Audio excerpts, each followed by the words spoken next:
It's okay, boss. Yes. Is it correct? It's very correct, sir.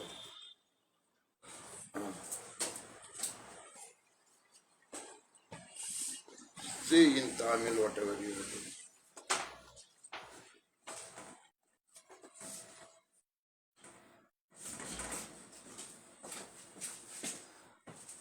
அனைவருக்கும் வணக்கம் மக்களே. நாம் வந்து இப்போ ரவீந்தர் பண்டிதாஜி இவங்க பார்த்தீங்கன்னா சொந்த ஊர் அவங்க காஷ்மீர் மாநிலத்தை சேர்ந்தவங்க. நம்ம தமிழ்நாட்டில் யாருக்கும் தெரியாத ஒரு முகம், ஆனால் அவருடைய சேவை மகத்தானது. ஏன் அப்படின்னா நம்ம சங்கராச்சாரியார் ராமானுஜர் பற்றி நம்ம நிறையா படிச்சிருக்கோம். நான் வந்து சைவ வழிபாட்டில் வந்தவங்க கிடையாது, வைணவம் தான் என்னுடைய மதம். இருந்தாலும் சைவ வழிபாட்டில் ராமானுஜர் சங்கராச்சாரியர் மிகப்பெரிய அளவில் இந்த பகுதிக்கு வந்திருக்காரு. அது மட்டும் இல்லாமல் காஷ்மீரத்தில் இருக்கக்கூடிய சாரதா கோயில், அது கோயில் வந்து இன்னைக்கு இருக்கிற ஒரு 5000 ஆண்டு பழமையான பீடம், சாரதா பீடம். அந்த பீடம் பார்த்தீங்கன்னா இப்போ எங்கே இருக்குது அப்படின்னா காஷ்மீரில் இருக்கிறது வந்து 70 கிலோமீட்டர் தள்ளி நம்ம இந்திய எல்லையில் பாகிஸ்தான் ஆக்கிரமிப்பு பகுதியில் இருக்கு. அந்த பகுதியில் தான் ஏறக்குறைய ஒரு 5000 ஆண்டுகளுக்கு முன்னால் ஒரு மிகப்பெரிய வேத பல்கலைக்கழகம், அதில் பயின்றவங்க தான் இந்த நம்மளுடைய மத ஹிந்து தர்மம் சனாதன தர்மத்தை பாதுகாற்ற முனிவர்கள். அதில் ராமானுஜர், சங்கராச்சாரியார், பலர் தொடர்ந்து பல மதங்கள், புத்தம், ஜைனம், இது போன்ற பலர் அந்த பல்கலைக்கழகத்தில் படித்து மிகப்பெரிய வித்வான்களானாங்க. ஆனால் இன்னைக்கு அந்த பல்கலைக்கழகம் இடிஞ்சு போய் அதை யாரும் பராமரிக்க இல்லாமல் ஒரு சரஸ்வதி கோயில் கூட சில கூட இல்லாமல் இருந்தது. ஆனால் நம்ம ரவீந்தர் பண்டிதாஜி சேவ் சாரதா கமிட்டி வந்து இன்னைக்கு அந்த இடத்துல ஒரு கோயில் கட்டணும் அப்படின்னு முடிவு பண்ணியிருக்காங்க. அதுக்கான முயற்சியும் ஈடுபடுறாங்க. அது ஒரு புனிதத்தலமாக, புனித சுற்றுலாவாக அறிவிக்கணும். இந்திய அரசாங்கம் அதுக்கான ஒரு வழியை திறந்து விடணும் காஷ்மீர் பகுதியில். ஏன்னா அவங்க வந்து காஷ்மீர் பண்டிட் சமூகத்தை சேர்ந்தவங்க. காஷ்மீர் பண்டிட் அப்படின்னா நம்ம தமிழ்நாட்டில் ஐயங்கார் சொல்லுவாங்க இல்லையா, அந்த மாதிரி ஒரு இறைவனுக்காக தன்னை அர்ப்பணித்து கொண்ட ஒரு சமூகத்தை சேர்ந்தவங்க.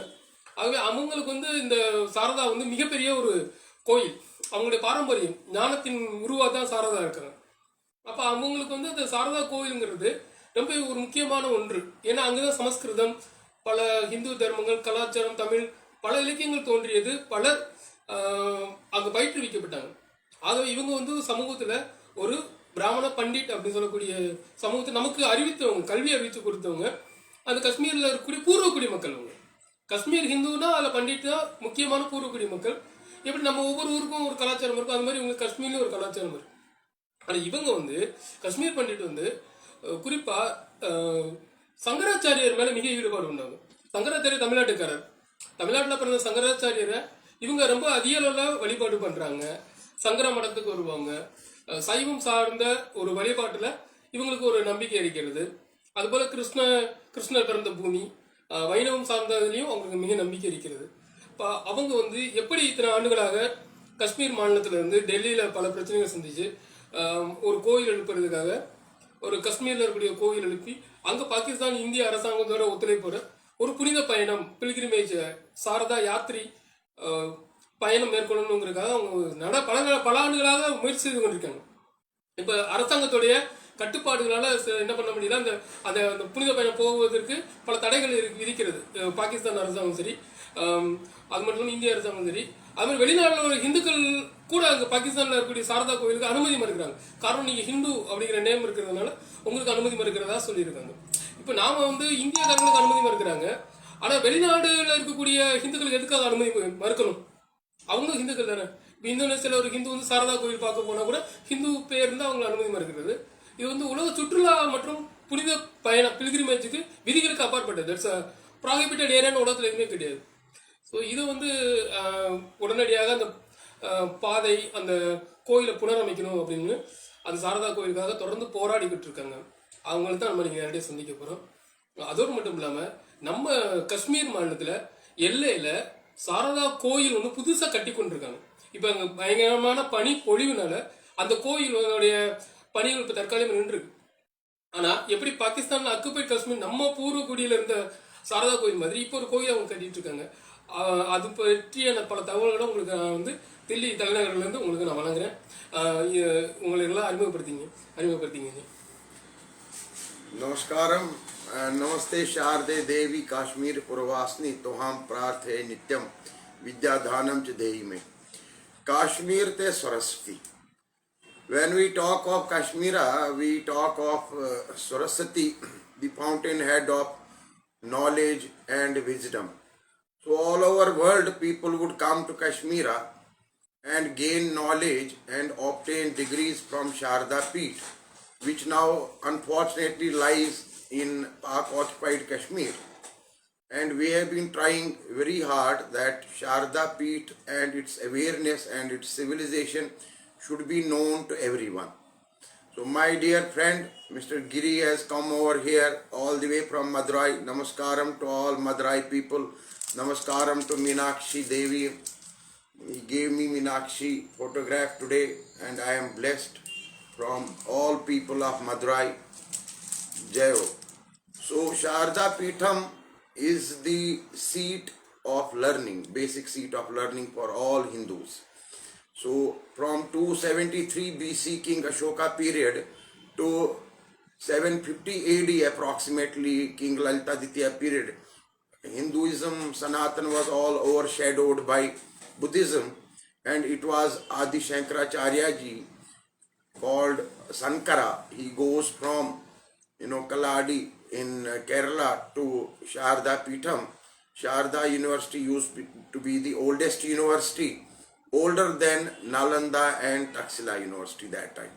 So he becomes Acharya, he brings in Advaita philosophy, and then he spreads down to whole of the subcontinent. He sets up 4 mutts in India.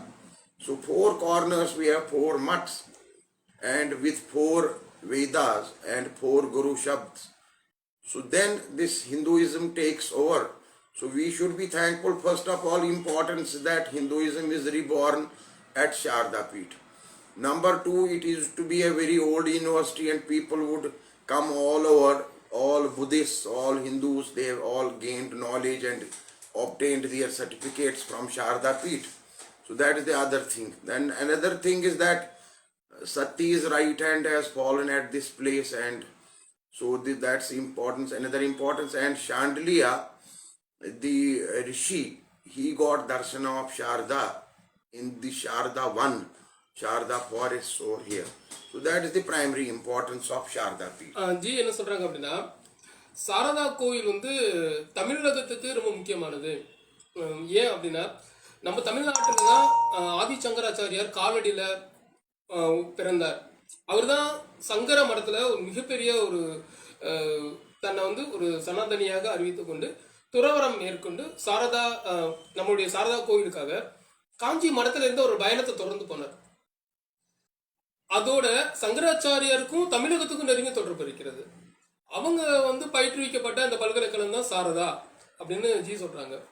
அந்த சாரதாவோட முக்கியமான விஷயம் என்னன்னா, 4 வேதங்கள் ரிக், யஜுர், சாம, அதர்வனா, இந்த 4 வேதங்கள்லையும் சாரதா பத்தியான தகவல்கள் இருக்கிறது. இந்த 4 வேதங்களுக்கும் உரையும் சொல்லக்கூடிய சமஸ்கிருதம் அதோடைய மூல நூலாக கற்பிக்கப்பட்ட ஒரு இடமா அந்த சாரதா கோயில் இப்ப இருக்கக்கூடிய பாகிஸ்தான் ஆக்கிரமிப்பு காஷ்மீர்ல இருக்கிறது அப்படிங்கிற தகவல் சொல்லியிருக்காங்க. அது மட்டும் சாண்டில்யா அப்படிங்கிற அந்த ஒரு ரிஷி, பிறந்த ஒரு ரிஷி, அந்த ரிஷி வந்து சாரதா தேவியோட அருள் பெற்றவங்க. அவங்களும் அந்த வித்யாபீடத்துல படிச்சவங்க. சாரதா பீடம் அப்படிங்கிறது நம்ம சங்கராச்சாரிய பீடத்தை விட ஒரு 1000 ஆண்டு ரொம்ப 1000 ஆண்டுகள் பழமையானது. அதுல இருந்துதான் பல பீடங்கள் வந்தாங்க. அது மாதிரி 4 சக்தி பீடங்கள் சொன்ன மாதிரி அந்த சைவம் சம்பந்தமான 4 பீடங்களை சங்கராச்சாரியார் அமைச்சதுல முக்கியமா ஒரு சாரதாவும் ஒரு பீடம் அப்படின்னு அவங்க சொல்றாங்க. Then what are the why these places particularly Sarada, why this was occupied by? What are the reasons? See, during the partition of India and Pakistan, what happened that after the partition on 22nd October 1947, Pakistan aggressed. They made a war, proxy war, through tribals on India, through Kashmir, and the war continued for 4 days till Indian armies arrived here and pushed them back, and an LOC was created, line of control. So the Kashmir got divided into 2. and the part of the Kashmir that is left still with Pakistan, which is occupied by them and now administered also. There is a separate government called AJK government, Azad Jammu Kashmir government there. There is a prime minister, there is a president, and there are council of ministers. So that part of Kashmir is having 10 districts, and our Sharda Peeth lies in one of the districts. They call it district Neelam. There are 2 tehsils there, Atmakam and Shardi. So Shardi is the village which is in revenue records, the village where Sharda Peeth lies. 1947க்கு முன்னாடி கூட நம்ம சாரதா வந்து அங்க இந்துக்கள் அது ஒரு நம்ம ஒன்றுபட்ட பாரதமா இருந்தது. 1947க்கு பின்னாடி இந்தியா பாகிஸ்தான்ற புதிய நாடு உருவான பின்னால நம்மளுடைய பகுதிகள் வந்து முழுவதுமாக அவங்க ஆக்கிரமிப்பு செய்ய ஆரம்பித்தாங்க. 1947ல பாகிஸ்தானுடைய நாடு புதுதாக ஆகஸ்ட் 15 நம்ம சுதந்திர தினம் 1947ல பிறந்ததுக்கு முன்னாடி 14க்கு முன்னாடி பாகிஸ்தானுடைய சுதந்திர தினம் வந்தப்போ அப்போ கூட சாரதா நம்ம கூட தான் இருந்தது. ஆனா சாரதா மட்டும் இல்லாம காஷ்மீர்ல இருக்கக்கூடிய பல இடங்களை பாகிஸ்தான் ஆக்கிரமிச்சுக்கிட்டாங்க. அப்போ பாகிஸ்தான் ஆக்கிரமிச்சப்போ 4 நாள் ஒரு பெரிய சண்டை யுத்தம் நடந்தது. இந்திய ராணுவத்துக்கும் இந்தியன் ஆர்மியும் பாகிஸ்தானுடைய அந்த பாகிஸ்தான் ராணுவமே அப்ப கிடையாது, பாகிஸ்தானுடைய பயங்கரவாத குழு கூட சொல்லலாங்க. அவங்களும் என்ன பண்ணாங்க, இந்திய ராணுவத்தோட சேர்ந்து போராடினாங்க. அப்ப காஷ்மீர்ல இருக்க எல்லாரும் சேர்ந்து என்ன பண்றாங்க, ராணுவத்தோட சேர்ந்து அந்த பாகிஸ்தான ஊடுருவிய இடங்கள் எல்லாம் விரட்டுறாங்க அவங்கள. அப்போ என்ன ஆச்சுன்னா நம்ம அவங்க வந்து ஏறக்குறைய நம்ம காஷ்மீருடைய பல பகுதிகளை அவங்க எடுத்துக்கிட்டாங்க. காஷ்மீர்ல அதுல பாகிஸ்தான் ஆசாத் காஷ்மீர் அப்படின்னு அவங்க பேர் சொல்லி வச்சிருக்காங்க. பாகிஸ்தான் ஆசாத் காஷ்மீர் அப்படின்னு அவங்க சொல்றாங்க, POK. இதுல பார்த்தோம்னா 10 மாவட்டங்கள் அந்த பாகிஸ்தானுடைய ஆக்கிரமிப்பு பகுதியில இருக்கு. அதுல சாரதா அப்படிங்கிறது தான் ரெவன்யூ ரெக்கார்டு. அது பிரிட்டிஷ் காலத்துல அதோட பேரு சாரதா தான். அந்த மாவட்டம் கூட இருக்கு, சாரதா மாவட்டம். நீலம் பகுதியோட அந்த ரெக்கார்டாக கூட இன்னும் அவங்க மாற்ற முடியல. ஏன்னா இது பிரிட்டிஷோடைய அட்மினிஸ்ட்ரேஷன் இருந்தப்போ அந்த சாரதா அப்படிங்கிற அந்த மாவட்டம் நீல பகுதியில் இருந்தது அப்படியே தெளிவாக தெரிகிறது. இன்னும் வந்து அது ரெவன்யூ ரெக்கார்ட்ல பாகிஸ்தான் ஆக்கிரமிப்பு பண்ணாலும் கூட அந்த இடம் வந்து சாரதா தேவி ஆலயம், சாரதா பல்கலைக்கழகம், சாரதா பள்ளி மற்றும் அந்த பல குறிப்புகள் இன்னும் பாகிஸ்தானுடைய அரசாங்கம், அதாவது அவங்க ஆக்கிரமிப்பு அரசாங்கம், அதுல அவங்களுடைய மந்திரிகள் எல்லாமே அதே பேர் தான் வச்சிருக்காங்க. மாற்றம் இல்லை. காரணம் என்னன்னா அங்க இருக்கக்கூடிய மக்கள் வந்து அதுக்கு எதிர்ப்பு தெரிவித்ததுனால மாற்ற முடியாது, பெயர் மாற்றம் செய்யாததுனால அது சாரதா மேல ஒரு பக்தி இருக்கிறதுனால அது அந்த பகுதியை இன்னும் சாரதான்னு சொல்லிட்டு இருக்காங்க. அதை நாமளும் வந்து கேட்குறோம், அந்த பகுதி எங்களுடைய பகுதி, எங்களுக்கு வந்து அங்கே சாரதா கோயில வழிபட அனுமதி கொடுக்கணும். இது நீ ஆக்கிரமிப்பு பகுதி, இது எங்களுடைய சொந்த பகுதி, நீங்க எடுத்துக்கிட்டா கூட எங்களுக்கு புனித பயணம் மேற்கொள்றதுக்கு ஒரு வழி கொடுக்கணும்னு ஜி வந்து என்ன பண்றாங்கன்னா மத்திய மாநில அரசோட பேசிட்டு இருக்காங்க. அது குறித்த பணிகளை அவர் தொடர்ந்து செய்து கொண்டிருக்காரு. இப்ப நாம வந்து இப்ப ஜிட்ட ஒரு கேள்வி கேட்க போறோம். என்னன்னா, இந்த காஷ்மீருடைய பிரச்சனை வந்து தமிழ்நாட்டுல பார்த்தோம்னா காஷ்மீருடைய 370 ஆர்டிகிள் அதை வந்து எல்லாரும் நம்ம இப்போ பிஜேபி மட்டும்தான் ஆதரிச்சாங்க, அதிமுக ஆதரவு பண்ணாங்க. ஆனால் திமுக, கம்யூனிஸ்டுகள், அந்த காங்கிரஸ் மற்றும் சமாஜ்வாடி பார்ட்டி இவங்க ஏன் 370 ரிமூவல் மோடி கவர்மெண்ட் ரிமூவ் பண்ணதை எதிர்க்கிறாங்க. உண்மையிலே காஷ்மீர்ல என்னதான் பிரச்சனை, ஏன் ஹிந்துக்களுக்கு அந்த 370 தேவையில்லாதது, ஏன் முஸ்லீம்கள் 370 வேணும், அங்க இருக்கக்கூடிய சில ஜம்மு காஷ்மீர் நேஷனல் பிராண்ட் மஹபூபா முஃப்தி, ஒமர் அப்துல்லா இந்த அரசியல்வாதிகள் எதற்காக 370 ரிவீல் பண்ணணும்னு சொல்றாங்க. அவங்க சொல்றது ஏன் தமிழ்நாட்டில் இருக்கக்கூடிய அரசியல்வாதி திமுக போன்ற கட்சிகளும் எதற்காக சொல்றாங்க, அங்க இருக்கக்கூடிய இஸ்லாமிய அமைப்புகளும் எதற்காக 370 மீண்டும் சொல்றாங்க. அப்ப என்னதான் 370? அப்ப காஷ்மீருடைய உண்மையான சுதந்திரம்னா என்னது, காஷ்மீர்னா 370 கொடுத்துதான் அந்த மாநிலத்தை ஆக்கிரமிச்சுக்கணுமா அப்படிங்கிற பத்தி இப்ப ஜி உங்களுக்கு சொல்லுவாங்க. What are the problem now we are government is implementing 370? Yes. No. What is the importance of 370 removal? What are the setback to the somebody is telling 370 is setback to the national unity. 370 is pro-Hindutva. No, there is nothing like pro-Hindutva or this thing. What has happened, this 370 was an article after, aggression by Pakistan. So this article came into constitution. It was a temporary, provision. And under this article, this Kashmir, which was one of the, kingdoms which was united under union accession with India that time, like Junagadh and other places. So this happened very late, this accession. and it was in monarchy. It was held by Maharaja. So Maharaja Hari Singh was the last Maharaja out there who owned J&K. Rather, it's their property, because his great grandfather Gulab Singh had purchased J&K for 75 lakh Nanakshahi. And now, since these two armies settled down and the issue went to UN, and ultimately it was decided that Pakistan would be removing the whole army from the occupied territory, and then India would remove most of the forces from the Kashmir J&K, and then people will be asked to decide. So that was the position with the UN. Now Pakistan never removed their army till date. So the second question, second requisition which was there, that India has to remove maximum of forces, that could never happen. So the line of control remains there, and our 10 districts are here in with our India, J&K. 10 districts are with POK, Pakistan Occupied Kashmir. That's 10 districts which they call AJK government. Now 370 was in Constituent Assembly, which was in J&K, that had the power to bridge. It was a sort of a bridge between Union government and J&K Assembly, this Article 370.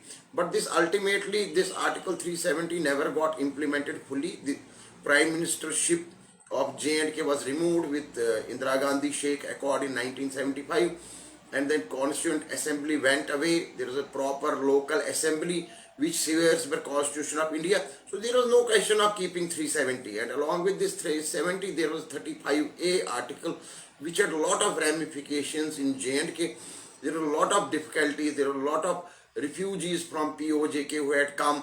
They were never accepted. They had no voting rights. They were not domiciles. And then whosoever got married from our J&K, outside J&K, they would lose inheritance of the property. Then there are a lot of other laws which could not be implemented because we have a Ranbir Panel Code in J&K. Then IPC was not implemented fully. Even the Supreme Court laws could not be implemented here fully. There was no anti-corruption laws. There was no Right to Information Act. There are a lot of child abuse acts. There are a lot of laws which are not applicable in J&K. So by removal of 370, we have done a unification of the state with the Union of India properly. It was a temporary provision. Now that has been removed, and we can see that development and laws flow, especially laws of land, that's Indian laws, are all applicable to J&K. Whatever laws are there in whole of the Union of India, those are prevalent right now in J&K.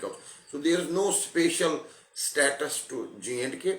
That would be used by the local parties as a shield to gain their votes, to become anti-nationals. And then this Pakistan has been always there, who have been pumping funds into this, pumping terrorism into our J&K. So that has to be addressed, that has to be stopped rather. So the lot of changes are happening because of the removal of Article 370. It's not a matter of BJP, it should have been done earlier. We have a resolution in the Parliament of 1994 during Narasimha Rao government that POK is ours, we have to take POK back. But since 1994, they did not do anything. So this is the present government which showed their will. They removed the Article 370, they removed Article 35A, and J&K should be treated as a normal state as we have other states in India. G என்ன சொல்கிறாங்கன்னா, இந்த 370A வந்து இன்னைக்கு ஒரு controversy சொல்கிறாங்க, இந்த anti Indian அப்படி act அப்படின்னு.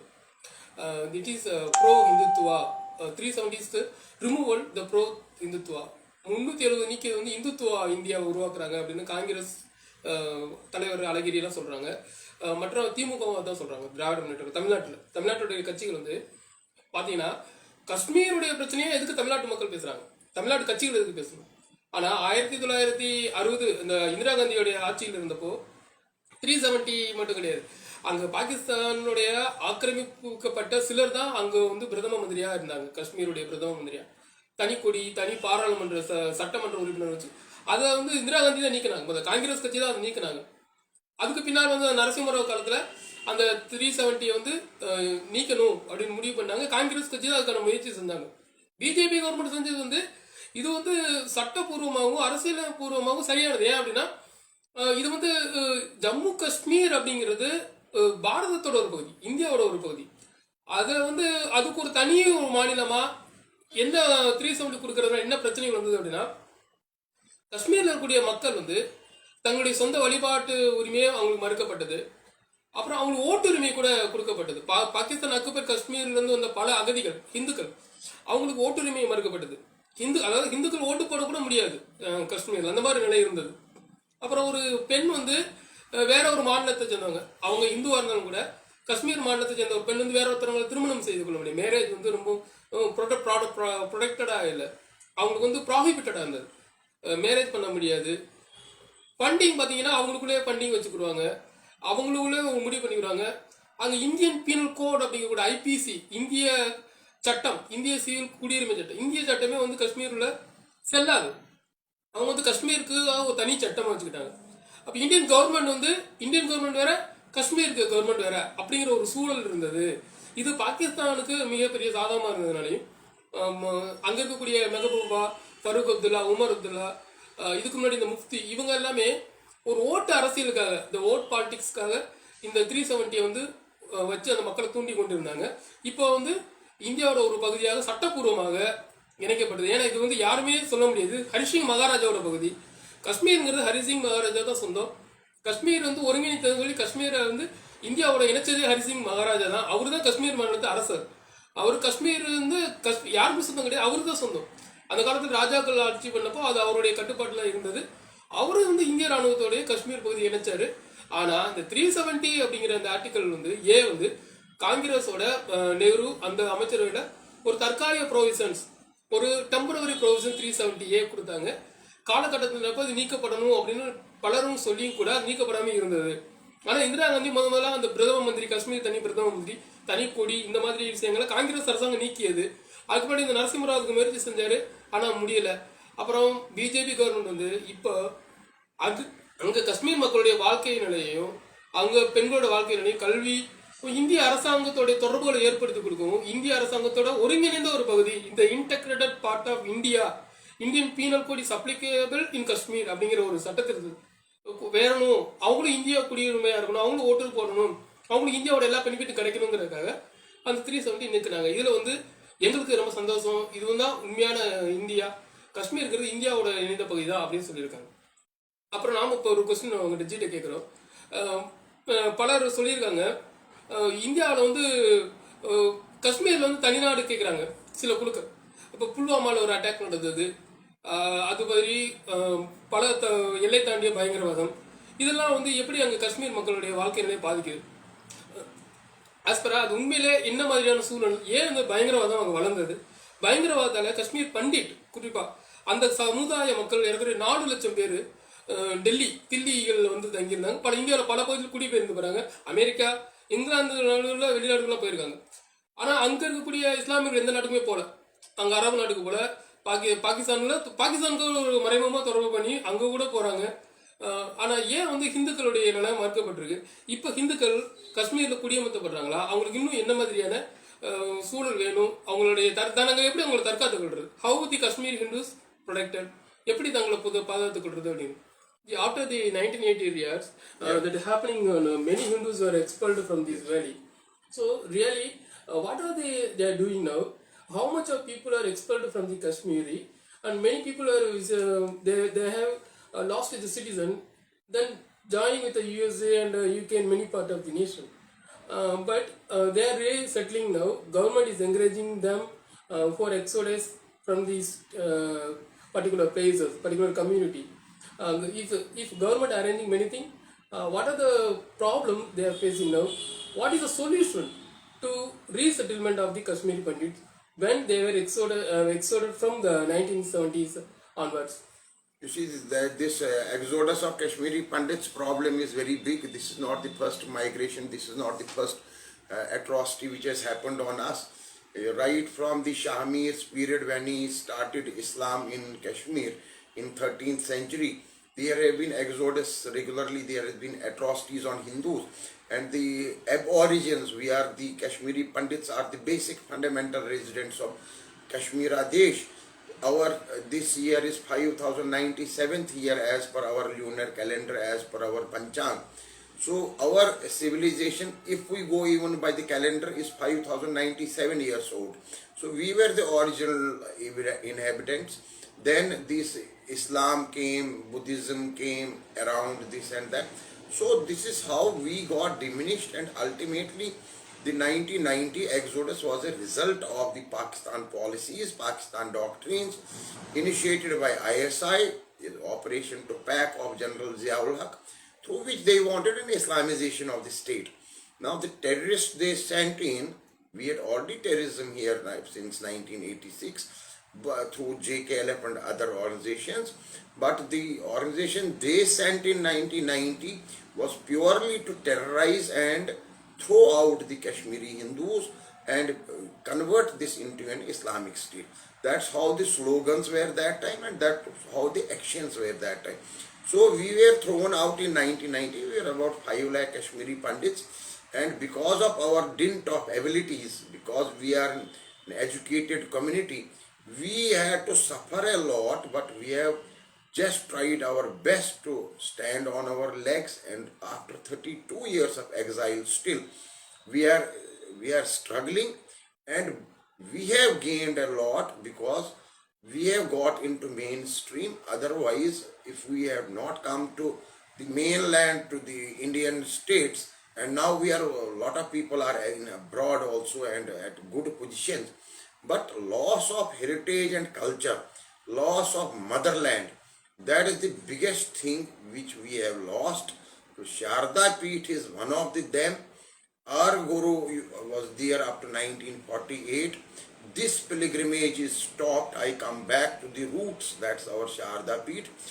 Our temples, about 1500 temples right now in Kashmir Valley itself, which are visible, which are quite visible, which are in a dilapidated state, which are in a bad state, those have to be renovated. And I believe not only connecting to the root to Sharda Peeth, I believe we have to renovate all those 1500 temples, which will become nerve centers to go back. At least if we go back to our temples, to our shrines, in the mohallas, in the cities, in the villages, wherever, that will instill a sort of confidence in us, that will bring in that deficit of the trust which is between Muslims and Hindus right now, and that will solve the problem ultimately.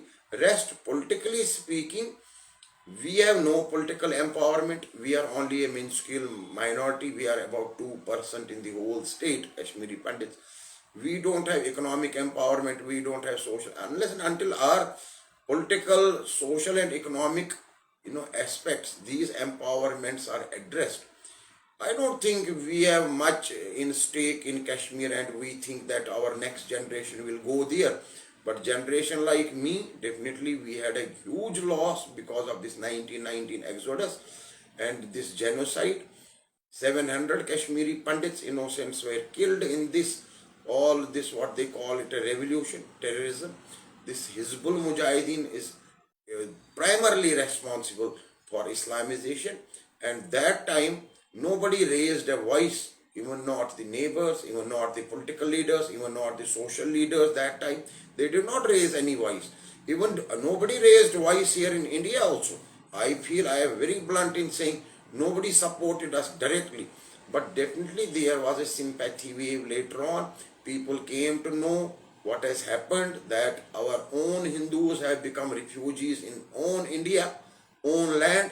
So people started, yes, definitely doing some sympathetic actions, but we have done 90% or the best part of it we have done ourselves. We have really struggled, and we are almost well settled now.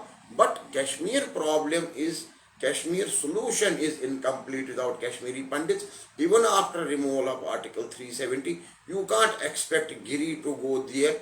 Geographically it's different, culturally it is different, language it is different. It's not easy to go and settle in Kashmir Valley. I am talking of at least Jammu region. You may be able to do in 2 or 3 districts, but rest of the 7 districts in Jammu are again mountainous, and you have different language, different culture. You can't settle.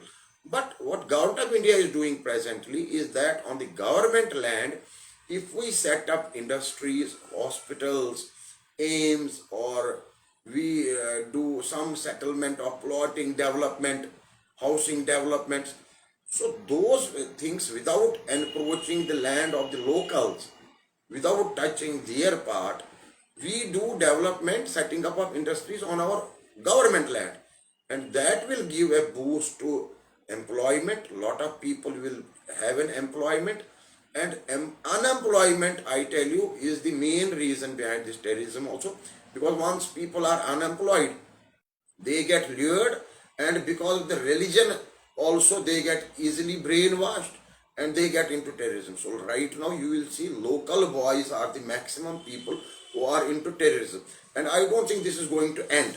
This will never end. This is a never ending policy. I am quite sure people may not agree with me, but I have been traveling, I have been going, watching Kashmir.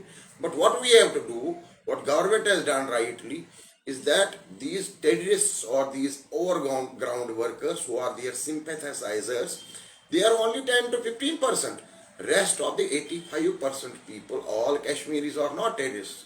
So the rest of the 85% of the people we have to bring into mainstream, into main employment processes, cultural processes, exchange of tourism, exchange of cultural tourism, heritage tourism, and give them the employment. And I think they will get, because a lot of Kashmiris, even from the valley, if we speak, because the problem is only in few districts, not in the whole Kashmir, because now I have been visiting the mountainous areas. Those are totally different Kashmir. They are Pahadi belt. They are not interested in all this terrorism. We are constructing a temple now, the base camp of Sharda Yatra right at LOC in Titwal. So that's very good step to regain heritage, because this used to be a dharamshala and this was destroyed in 1947, in fact. So we have been given, identified this land by local Muslims only of Titwal. And those Muslims of Pahadi belt who speak Pahadi, they don't speak Kashmiri, they are quite different a lot, and it's a militarized zone. Indian army is there.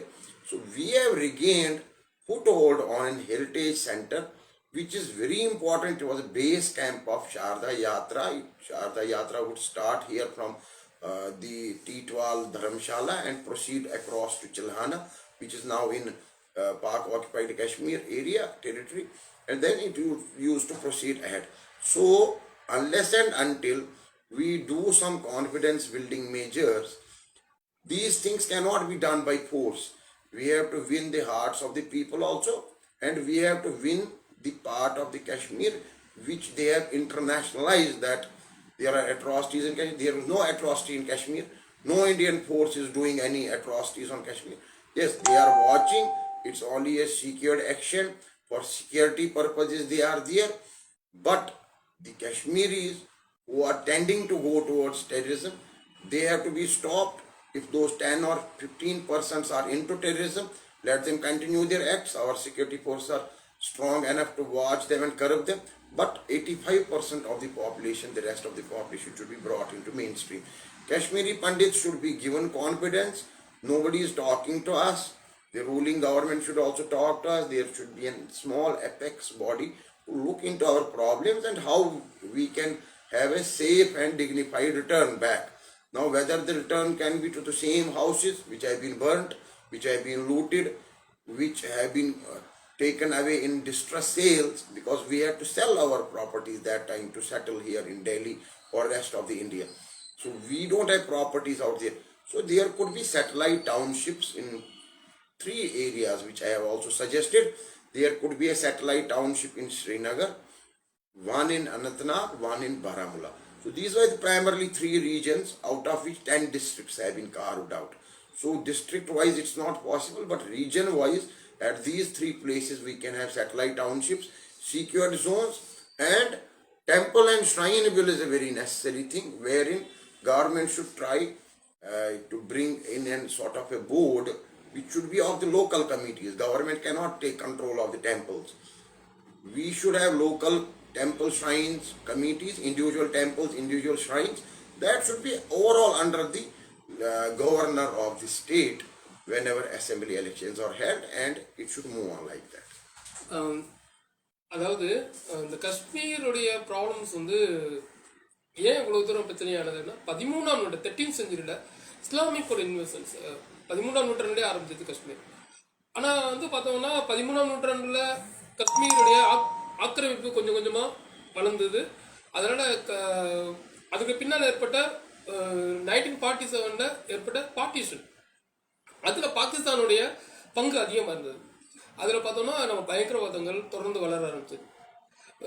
ஜியா உல் ஹக் அப்படிங்கிற பாகிஸ்தானுடைய அதிபர் ஜியா உல் ஹக் இருந்தப்போ ஹிஸ்புல் முஜாஹிதீன் பயங்கரவாதம், India அதாவது Indo service intelligence சொல்லக்கூடிய பாகிஸ்தான் உளவுத்துறை, இவங்கெல்லாம் வந்து இந்த காஷ்மீரில் வேலியில் வந்து அங்கே இருக்கக்கூடிய இஸ்லாமிய இளைஞர்களில் பலரை வந்து தவறாக மூளைச்செலவு, பிரெயின் வாஷ் சொல்லக்கூடிய மூளைச்செலவு செய்து ஹிந்துக்களுக்கு எதிராக ஒரு தாக்குதல் நடத்த ஆரம்பித்தாங்க. அவங்க தான் முதல்ல ஊக்குவிச்சது. அதனால் எனக்கு ஒரு 5 லட்சம் பண்டிட்கள் சொந்த தன்னுடைய ஹோம்லேண்ட்னு சொல்லக்கூடிய அந்த காஷ்மீர் பண்டிட் 5 lakhs பீப்புள் வந்து 5 லட்சத்துக்கும் மேற்பட்டவங்க தங்களுடைய வீடுகளையும் தன் உடைமை, வீடு, சொத்துக்கள் அனைத்துமே இழந்தாங்க. ஏறக்குறைய 1940 பார்ட்டிஷன்லேருந்து பிரச்சனை நடந்தாலும் கூட 1970 இந்த பிரச்சனைகள் வளர ஆரம்பிச்சு 90களில் மிகப்பெரிய ஆயுத புரட்சியாக வந்து தன்னுடைய முஸ்லீம்கள் கையில் எடுத்து ஃபர்ஸ்ட் காஷ்மீர் பண்டிட்டாக கொள்ள ஆரம்பித்தாங்க. இந்த ஜெய்சி முகமது அந்த அமைப்பு ஏறக்குறைய 700 பண்டிட் ஹிந்துஸ் அவங்கள வந்து கொண்டிருக்காங்க இது வரைக்கும். 700. ஏன்னா பண்டிட் கம்யூனிட்டி வந்து அவங்க ஒரு பிரிஸ்ட் கம்யூனிட்டி, அவங்க ரொம்ப சாத்வீகமானவங்க, அவங்க ஆயுதம் ஏந்த மாட்டாங்க, அவங்க டெம்பிளில் போய் பூஜை பண்ணுவாங்க. நம்ம காஷ்மீருடைய ஒரு வரலாறு எடுத்துட்டோம்னா 15,000 கோயில் காஷ்மீரில் இருக்கு. இப்போ அவங்க என்ன சொல்கிறாங்க அப்படின்னா, நாங்கள் வந்து 15,000 டெம்பிள் அந்த காஷ்மீர் ஹிந்து டெம்பிள் இருக்கு, இன்னும் ரெனோவேட் பண்ணவே இல்லை, அது எங்களுடைய இடம் தான். காஷ்மீரில் இருக்கக்கூடிய ஜம்முவில் இருக்கக்கூடிய 10 மாவட்டங்களில் 3 மாவட்டங்களில் ஹிந்துக்கள் போய் இப்போ தற்காலிகமாக பாஜக கவர்மெண்ட் வந்து இப்போ பண்ணதில் ஹிந்துக்கள் வந்து சில பகுதியில் குடியேறாங்க. சேட்டலைட் வில்லேஜ் அப்படின்னு சொல்லக்கூடிய அந்த நவீன கண்காணிப்பு நகரங்கள் உருவாக்கியிருக்காங்க. சில அரசாங்க இடத்துல வந்து தொழிற்சாலைகளை, ஃபேக்டரிஸ் வந்து கவர்மெண்ட் லேண்ட்ஸில் மத்திய அரசாங்கம் தொடர்ந்து இப்போ என்ன பண்ணுறாங்க, கட்டமைக்கிறாங்க. அதனால் எம்ப்ளாய்மெண்ட் ஜெனரேஷன், உள்நாட்டு தொழில் உற்பத்தி வந்து அதிகமாக பெறுகிறதுனால இந்த தீவிரவாதம், டெரரிசம், பாகிஸ்தானுடைய தீவிரவாதம் கொஞ்சம் மறந்துட்டு இருக்கு. காஷ்மீரில் இருக்கக்கூடிய எல்லாரும் தீவிரவாதி கிடையாது. அதில் ஒரு 3 மாவட்டங்கள் மட்டும்தான் ரொம்ப தீவிரமான மாவட்டங்கள். மற்ற எல்லா காஷ்மீர் முஸ்லீமும் கூட காஷ்மீர் முஸ்லீமும் கிடையாது. அவங்க வந்து காஷ்மீர் பேசக்கூடிய முஸ்லீம்ஸ், காஷ்மீர் லாங்குவேஜ் அப்படின்னு அந்த காஷ்மீர் லாங்குவேஜ் பேசக்கூடிய முஸ்லீம் தான். அவங்க ஹிந்துக்களுடைய ஒருங்கிணைந்தவங்களாம் தான் இருக்காங்க. அவங்க சில இடங்களில் நமக்கு வந்து கோயில்களும் அவங்களே கட்டுமானத்துக்கு ஏற்பாடு பண்ணுறாங்க. இப்போ எல்ஓசியில் கூட அந்த கோயிலை நம்ம கட்டி கொண்டு இருக்கிறோம். அவங்க முஸ்லீம்கள் தான் நமக்கு அந்த கோயில் கட்டுறதுக்கு முயற்சி பண்ணுறாங்க. இந்த மாதிரி இந்தியாவோட நீரோட்டத்தோட இந்துங்கிற அந்த இந்தியா அப்படிங்கிற ஒரு நீரோட்டத்தோட சிலர் வந்து தொடர்ந்து காஷ்மீர் முஸ்லீம்களும் நம்ம கூட இந்திய நாட்டுடைய தேசியத்தன்மையை சொல்லக்கூடியதில் கலந்து கொண்டு இருக்காங்க. ஆனால் 90s வந்து இது வந்து தூண்டி விடப்பட்டது பாகிஸ்தானால். இந்திய ராணுவம் இருக்கக்கூடிய பகுதியில் முஸ்லீம்கள் அதிகமாக இருந்தாலும் முஸ்லீம்களே அந்த இந்திய ராணுவத்தை விரும்புகிறாங்க. அங்கே இருக்கக்கூடிய பயங்கரவாதத்தை அவங்க எதிர்க்க ஆரம்பிக்கிறாங்க. இந்த பயங்கரவாதம் செய்யறது வந்து பாகிஸ்தானுடைய அமைப்பு ISI தான். அது வந்து காஷ்மீர் பண்டிட்டை பெரிய அளவில் பாதிப்பு ஏற்படுத்தியிருக்கு. இன்னும் கூட அவங்க வந்து பல இடங்கள்ல தங்களுடைய சுயமான இடத்தை அவங்க வந்து 1990 காஷ்மீரில் இருந்த ஒரு ஜூனசைட், ஹிந்து ஜூனசைட் பண்டிட்ஸை வந்து கொண்டப்போ தங்களுடைய வீடுகள் எல்லாத்தையும் வித்துட்டு தான் வந்தாங்க. எந்த இடம் கிடைக்குதோ வித்துட்டு வேற இந்தியாவில் வேற இடத்துக்கு போவோம், வேற இடங்கள்ல போய் இந்தியாவில் வேற பகுதி டெல்லி மற்ற இடங்கள் இந்த மாதிரி உத்தரப்பிரதேஷ், மதுரா இந்த மாதிரி இடங்கள்ல போய் நம்ம போய் தங்கிக்கலாம்னு சொல்லிட்டு தங்களுடைய சொந்த இடங்கள் எல்லாத்தையும் விட்டுட்டு வந்துட்டாங்க. எனக்குரிய பார்த்தோம்னா காஷ்மீரில் இருக்கக்கூடிய எல்லா இடமும் எங்களுக்குள்ள தான். ஆனால் நாங்கள் என்ன பண்ணிட்டோம்னா எல்லாத்தையும் நாங்கள் இழந்து போயிட்டோம். இப்போ அரசாங்கம் தான் எங்களுக்கு ஏதாவது ஏற்பாடு பண்ணி கொடுக்கணும். திரும்பி ரீசெட்டில்மெண்ட் அப்படிங்கிற ஒரு பெரிய பிரச்சனையாக இருந்தாலும் 3 மாவட்டங்கள் மட்டும்தான் ரீசெட்டில்மெண்ட்ஸ் இருக்கு. மற்ற 7 மாவட்டங்களில் அந்த மாவட்ட செய்ய முடியல. அது வந்து ரொம்ப கடினமான ஒரு வேலையும் கூட. ஏன்னா இப்போ வந்து லோக்கலில் இருக்கக்கூடியவங்களும் முயற்சி பண்ணணும், அரசாங்கமும் முயற்சி பண்ணணும். இந்த 3 மாவட்டங்கள் அனந்தநாக், பாராமுல்லா இந்த மாவட்டங்களில் நல்லா வந்து ரீசெட்டில்மெண்ட் சொல்லக்கூடிய பண்டிட்ஸோட ரீசெட்டில்மெண்ட் பண்ணுறாங்க. காஷ்மீரில் இருக்கக்கூடிய 2% மக்கள் வந்து ஹிந்துக்களில் காஷ்மீர் கம்யூனிட்டி ஒரு 2% இருக்காங்க. 2 லட்சம் பேருக்கு மேலே இருக்காங்க. அவங்க முக்கியமானவங்க. அவங்க வந்து காஷ்மீர் ஹிந்துஸில் அவங்க தான் வந்து முதன்மையானவங்க. அது அவங்களுடைய பூர்வீக உண்மை. 5000 ஆண்டுகளாகவே காஷ்மீர் பண்டிட் வந்து காஷ்மீரோட லேண்ட் வந்து அவங்களுக்கு உள்ளது. அவங்க பாரம்பரியம் சொன்னால் பண்டிட்ஸ் இல்லாமல் காஷ்மீர் கிடையாது. Kashmir without Pandits is not acceptable. Because they are own root of the Kashmir, Pandits are the root of the Kashmir அப்படிங்கிறது அடையாளம் நிறைய இருக்கு. நாங்கள் வந்து ஹிந்துஸ், நம்ம இந்து கலாச்சாரத்தோட நெருங்கிய தொடர்புடையவங்களாகவும் இந்த காஷ்மீரில் இருக்கக்கூடிய அனைத்து கோயில்கள்லையும் அவங்க வந்து பணியமைந்தாங்க. ஆனால் இன்னைக்கு வந்து முஸ்லீம்களுடைய அந்த கொடுமையான மத வெறியால பலர் வந்து இன்னைக்கு வீடு இழந்து, தன்னுடைய நாடுகளை இழந்து, தன் சொந்த ஊரை விட்டு அகதிகளாக டெல்லியில் மற்றும் பல மாநிலங்களில் குடியேறக்கூடிய ஒரு அவல நிலை வந்து ஏற்பட்டதுக்கு காரணம் என்னன்னா, அங்க இருக்கக்கூடிய அரசியல்வாதிகளாலையும் பாகிஸ்தான் ஐஎஸ்ஐ தூண்டிய ஜெய்சி முகமது பயங்கரவாதாலையும் தான் அப்படின்னு சொல்றாங்க. அவங்க 1990 கலவரங்கள்ல இவரும் பாதிக்கப்பட்டாங்க, இவங்க வீடுகளும் சூறையாடப்பட்டது, இவரும் தாக்கப்பட்டாங்க. அந்த அளவுக்கு கொடூரமான ஒரு கலவரம் வந்து 1990 நடந்தது. ஏறக்குறைய இன்னும் 31 ஆண்டுகள் ஆகியும் கூட இன்னும் அந்த அந்த ஒரு கலவரத்துடைய சுவடுன்னு சொல்றோம் இல்லையா, அது இன்னும் இருந்து கொண்டே இருக்கிறது. ஒரு சில இடங்களில் மட்டும்தான் புனர் நிர்மாணம், ரெஜுவனேஷன், ரீஜெனரேஷன்ஸ், நேஷனலிசம், இந்த மாதிரியான ஒரு தேசிய தன்மை கொஞ்சம் கொஞ்சமாக வளர்ந்து கொண்டிருக்கிறது அப்படின்னு சொல்றாங்க. அது இன்னொரு விஷயம் என்னன்னா, 15,000 கோயில்கள், டெம்பிள்ஸ் வந்து மாடிஃபைட் பண்ணணும். அது ஒரு கோயில் மட்டும், எல்லா கோயிலுமே மாடிஃபை பண்ண, எல்லாமே அது எங்களுடைய பாரம்பரியம், பூர்வீகம், கலாச்சாரம், நம்மளுடைய தேசிய தன்மைக்கு உகந்தது. அது வந்து மீண்டும் புனரமைக்கப்படணும் அப்படிங்கிறத அவங்க ரொம்ப தெளிவாக சொல்றாங்க. அப்போ காஷ்மீர்ல இருக்கக்கூடிய ஹிந்துஸ் வந்து மட்டும் கிடையாது, ஜம்முவில் இருக்கக்கூடிய ஹிந்துஸும் ரொம்ப முக்கியத்துவம். இப்போ நாம வந்து என்ன செய்யறோம்னா, இப்போ காஷ்மீர் மட்டும்தான், காஷ்மீருங்கிறது சில சொல்றாங்க, நம்ம தமிழ்நாட்டில் திமுக மற்ற கம்யூனிஸ்ட் சொல்றாங்க Kashmir is for only the Muslim, Hindus no have no rights to ask these land அப்படின்னு ஒரு தலைவர் சொன்னார் காஷ்மீர்ல இருக்கக்கூடிய காங்கிரஸ் லீடர். அதை பத்தி தான் நம்ம தமிழ்நாட்டில் மாதிரி பேசுறாங்கல்ல, அதை பத்தி நம்ம ஜீட்ட கேட்போம். Some politicians from Tamil Nadu, they are raising slogans. Kashmir is for Muslims. The Hindus have no rights to ask the own place for Hindus. Kashmir is only for Muslim communities. We should give some status and extra benefits to the particular people. The Hindus do not ask the separate, do not ask the 370A removal. These type of questions rising in Tamil Nadu politics. Even the ruling DMK is also supporting the 370 removal. No, the parties or the people who are raising such slogans, they should be very well told and explained that Kashmir belongs to Kashmiri Hindus, Kashmiri Pandits, and J&K as a whole. It's not only Kashmir. I warn DMK and other people and other parties like those anti-national parties. These are anti-national parties. They should go into the history. This J&K is a purchased land. This doesn't belong to this. Not nobody is takedar of any religion out there. J&K is a purchased land of 75 lakh Nanak Shahis by Maharaja Gulab Singh from Maharaja Ranjit Singh.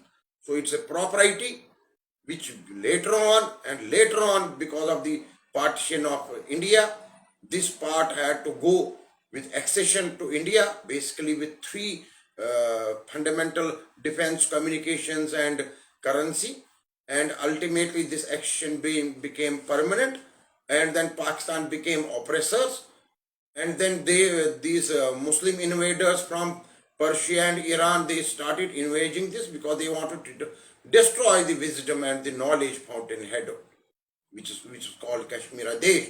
So the Sharda Desh would extend from Cambodia to Iran. Iran was a Hindu country, it was a Sharda land. Afghanistan was a Sharda land. So these Muslims have come later on. I again repeat, Muslims have come in 13th century.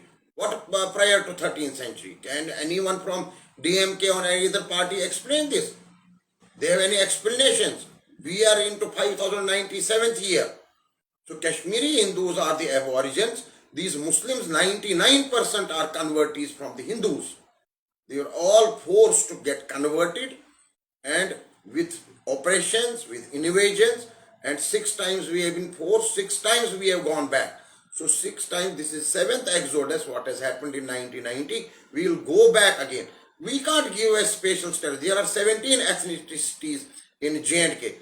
How do you forget that J&K constitutes of Pahadi belt, it constitutes of Ladakh, it constitutes of Gilgit-Baltistan, it constitutes of Dardistan, it constitutes of Aryans, Aryans and Baltis and all that. So these are the occupied territories. It's not only Muslims, because of the invasion, because of the conversions, mass conversions, our population dwindled, and it looked like it's a Muslim state. No, it's not in Muslim. Ladakh is 57% of erstwhile J&K.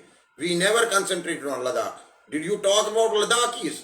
Did you talk about rights of the Ladakh people, the Bodhs? You never talked about that. Always there has been focus on the Kashmir Valley. Now what is Kashmir Valley? Kashmir Valley is 10 districts. Out of the total 20 districts of JK, Union Territory, you can't say that 10 districts, the whole J&K, including that Ladakh and Gilgit-Baltistan and Aksai Chin, which is captured by China, that whole belongs. It belongs to primarily to the Hindus. We have to see, rather you should say that how the aborigines can be stakeholders. It's not only the Muslims who will raise the voice. Our voice should be heard. We are the aborigines. We have to see that our population, which was 78% once upon a time, which has come down to 2%, how it happened? Should curse those people who have done conversions and all that. So instead of raising this voice that we should have special status or something special for Kashmiris, no, we should think of rather trying methods how it can be united. You should accommodate them in Tamil Nadu. You should accommodate them in Delhi. Why not? They are all educated from outside of Kashmir. They have taken formal educations for the last 30 years. Every youth has taken an education, trainings or formal education, informal education from outside of Kashmir. So they have got exposed well with India. We should try the schemes to bring them into the mainland. Tamil Nadu government should also try that. So people should go there and you should also go to Kashmir. Why not? Kashmir belongs equally to a Tamil person as good as that. Now, purchase of land or land reforms, yes, I do agree. There is 371 also in India. In Himachal also purchase of land is banned. In Northeast land is banned. It's not purchase of land only. Why can't you go freely and live there freely? Why can't you have access to religious tourism there? Doesn't Tamil Brahmin deserve to be in Kashmir? Is it that Kashmiris hold a sway because of terrorism and that you are not allowed to do the preaching? Why not? So Tamil Brahmin is equally has equal rights. So that's how we do this Shankaracharya Jayanti. From Kanchi, people have been coming for many years now. I am a part of the Shankaracharya Jayanti celebrations in Srinagar. So every year they come, it's around mid of April. So we have been doing it in Srinagar. It's a 7-day celebration. But why it should be done under an umbrella, under an cover? Why not freely? So you should, present government of Tamil Nadu should look into these affairs. All Tamilians should come to Kashmir. There is no question of not going to Kashmir. Yes, you purchase a land, I see a difficulty. You can't purchase a land and live there. There are no living conditions for Tamil. The total, I explained, different geography, different culture, different history, different language. You cannot. But as an Indian, yes, you should have celebrations out there. Why not? Who stops you? But you can't pressurize Kashmiris to part with the land. So some land reforms act should be there, and nobody, I think, says right now we are going with crores of rupees to snatch your land. Nobody is saying that. Everybody is saying that there should be peace so that a normal Indian can go there, normal Tamilian, whether he is from DMK, BJP or any other All India Anna DMK, he can go there and live in Kashmir for some days, someone enjoy, like in rest parts of the country. So raising this voice that you want to give a special status is totally not admissible. You can't divide countries like this. This is not the time of 1947. This is the time of 2021. We have to unite everything. We have to bring everyone under one Aadhaar card, one Indian, one citizenship. There is no question of anti-nationalism. அப்போ திமுகவோட இவர் மதிமுக பார்லிமெண்ட்டில் பேசுனாங்க, நம்ம பொதுக்கூட்டத்தில் தமிழ்நாடு பொதுக்கூட்டத்தில் பேசுகிறாங்க, காஷ்மீருங்கிறது முஸ்லீம்களுக்கானது. 370 வந்து நீக்கினது, that's removal of 370. DMK did not support, agitate, நாங்கள் எஜிடேட் பண்ணுறோம், எதுக்குறோம், because Kashmir is the land for Hindus, they do not claim அப்படின்னு சொன்னாங்க. இப்போ பார்லிமெண்டேரியன் தமிழ்நாட்டில் வந்து எம்பி, திமுகவோட எம்பி எல்லாம் வந்து என்ன சொல்கிறாங்கன்னா, காஷ்மீர் வந்து 370 ரிமூவல் கூடாது, இது 370A மீண்டும் வேணும் மீண்டும் வேணும்னு சொல்லிட்டே இருக்காங்க. அப்போ என்ன செய்யறாங்க? இப்போ அவங்க எதுக்கு இதை பத்தி பேசணும்? ஏன் அப்படின்னா இந்தியாங்கிறது ஒரு ஒருங்கிணைந்த பகுதி. அங்க தமிழ் சங்கராச்சாரியாரோட ஜெயந்தி வந்து காஷ்மீரில் இருக்கக்கூடிய ஹிந்துஸ் பண்டிட்டு 10 நாள் கொண்டாடுறாங்க. அதுல தமிழ்நாட்டுக்காரங்க வரலாம். காஷ்மீர் தமிழ்நாட்டுக்காரங்களுக்கும் தான் சொந்தம். நாங்கள் தமிழ்நாட்டுக்காரங்க வரக்கூடாதுன்னு யாரும் அங்கே சொல்றது கிடையாது. அப்படின்னா இந்தியாங்கிற ஒரு நாடு ஒரே நாடுங்கிற ஒரு கொள்கைக்குள்ள வந்துடுது. 1990 நீங்க எங்களை அடிச்சு வரட்டின மாதிரி இப்ப முடியாது. காரணம் என்ன அப்படின்னா இப்ப இந்துஸ் வந்து ஒருங்கிணைக்கப்பட்டிருக்காங்க. இது காஷ்மீருங்கிற இடம் வந்து எல்லா இந்துக்களுக்கும் சொந்தமானது. திமுக காரங்களும் காஷ்மீருக்கு வரலாம், அதிமுக காரங்களும் காஷ்மீருக்கு வரலாம், எந்த கட்சிக்காரங்களும் கூட காஷ்மீருக்கு வரலாம், பார்க்கலாம். அங்க உடைய கலாச்சாரங்கள், கோவில்கள், வழிபாடுகள் பண்ணலாம். நீங்க சுற்றுலா சம்பந்தமான நிகழ்ச்சிகளை நடத்தலாம். தமிழ்நாடு அரசாங்கம், தமிழ்நாடு கவர்மெண்ட் வந்து பல நிகழ்ச்சிகள் நடத்தலாம். அதுக்கு நாங்க தடையே சொல்லல. ஆனா 370 இருந்ததுன்னா இதெல்லாம் செய்ய முடியாது. உங்களால யாருமே உள்ள வர முடியாது. தமிழ்நாடு கவர்மெண்ட்டும் உள்ள வர முடியாது. தமிழ்நாட்டுக்காரங்களும் வந்து காஷ்மீருக்கு வர முடியாது. காரணம் அவங்க நீங்க 370 அவங்களுக்கு விசா பாஸ்போர்ட்ல அப்ளை பண்ணணும். அது ஒரு டாமினன்ட் மாதிரி இருந்தது. இரண்டாவது, காஷ்மீர் வந்து ஹரிசிங் மகாராஜாவுடைய சொந்த பூமி. அது எங்களுடைய பூமி. நாங்க வந்து 5000 ஆண்டுகளா பாரம்பரியமா நாங்க அந்த நாட்டில் வாழ்ந்து கொண்டிருக்கோம். எங்களுக்கு தான் காஷ்மீர் சொந்தம். இதுல எல்லாரும் தமிழர்களும் எங்களுடைய அடையாளம் தான். சங்கராச்சாரியாருடைய வழிபாடு பண்றவங்க, ஹிந்து தன்மை, புனித தன்மையை காதலிக்கிறவங்க எல்லாரும் காஷ்மீருக்கு வர்றதுல பத்தி எங்களுக்கு எந்த விதமான ஆச்சரியமும் கிடையாது. நாங்க அதை ஊக்குவிக்கிறோம். அவங்க வரணும், நாங்களும் விரும்புறோம். பின்ன எதுக்காக இந்த மாதிரி ஒரு தப்பான ஒரு எஜெண்டாவை திமுக மற்றும் இந்த கம்யூனிஸ்டுகள், காங்கிரஸ்லாம் தமிழ்நாட்டில் காஷ்மீர் ஹிந்துக்களுக்கு எதிராக பிரச்சாரம் பண்ணி கொண்டிருக்காங்க? இது தவறானது. ஹரிசிங் மகாராஜர் வந்து சில இடங்கள்ல நானாக்கள் சொல்லக்கூடிய அந்த இஸ்லாமியர்கள் வாங்கினாங்க. ஆனா அதுக்கு பின்னாடி அவங்க கொஞ்சம் கொஞ்சம் இருந்து இன்னைக்கு வந்து 17% 17% இருந்த காஷ்மீர் பண்டிட் கம்யூனிட்டி இன்னைக்கு 2% வந்துட்டாங்க.